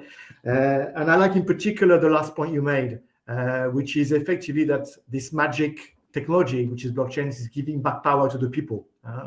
If I understand correctly, your last point. Yep. Grand. Thanks very much, Naja. And You're thanks welcome. for taking the time and being with us for the whole duration of the conference. I'm going to hand over now to Antonella Vulcano for some final remarks, and then we'll reconvene again all the partners for a last goodbye. The floor is yours, Antonella. Thank you, Thierry, and first of all, thanks to all the speakers today, the panelists. I hope it was a very interesting and insightful conference that touched and tackled many different topics that are around the blockchain ecosystem. We hope we have contributed in sharing knowledge, information, data, and also give a perspective for the future. I want to mention just two aspects that relate to our Be Up for Europe project. First of all, Be Up for Europe will just formally close at the end of December this year, but there is still work ongoing and in progress with some of our accelerated startups. So this is just to give an appointment to the ones who are connected today with us, an appointment in 2022, because for sure we will continue working with them and achieve the results that we have set together. Secondly, I would like also to mention, and this is not only for the startups that already participated to the program, but for all for the whole audience, we have the intention to take in place the BIAP for Europe acceleration program, even beyond the formal closure, probably under a different format, a different support umbrella. But I think we will continue to work on this and to offer the opportunity for acceleration to other startups. I'm just receiving some messages from some participants who are keen to continue working with us and entering our community. So for sure you will be welcome, and we will work to increase and to grow this community that we have already created. I would like just to close with some thanks to all the project stakeholders. First of all, the startups. With many of them, we established quite consolidated contacts and relationship, and so I'm sure that we will build new partnerships for new projects, new agreements in the future. So I'm happy that this could be really a virtuous community that will grow further in the future. I would like to thank all the experts who have supported our acceleration program, trainers, mentors, speakers in webinars and workshops that we organized all along these 2 years. I would like to thank also the organization and institution who shared our mission and help us to accomplish the BIAP program, in particular also Italian trade agents in Italy, but also other institutions like Birchain in Germany, who really supported us in this journey. And finally, all the wider community, all the audience today that follow us in these 2 years throughout our activities. Thank you for credit and for having supported us in this quite complex job. Just a very last thank to Systematic. They were in charge of all the communication dissemination activities all along these 2 years initiative, but so they did a very good job. So thank you for this, and thanks especially to Emmanuel and Sabine for the precious support in the organization of this conference. And thank you to all partners, of course, who work with us together. I see them now on the screen again. So, Thierry, maybe we can just say a last hello. Yes, we can say a last goodbye. I don't know if Vitautas is able to join. Yes, I can see him. Okay. So maybe we can do a final wave with Naja as well to all those who stayed, were brave enough to stay on. And effectively, my final word is to keep the good work we've done. You know, we've constructed something. I know it's difficult at European level to go, especially in the COVID time. It's difficult to interact, but we mustn't obviously throw it away. We need to nurture it. So I hope that we can do that in the coming weeks and months. And thank you so much to wish you happy Christmas holidays, safe and sound in those critical times we are living. So stay safe, take care, and thanks very much for all your support and all your help. Merci beaucoup. Merci à vous.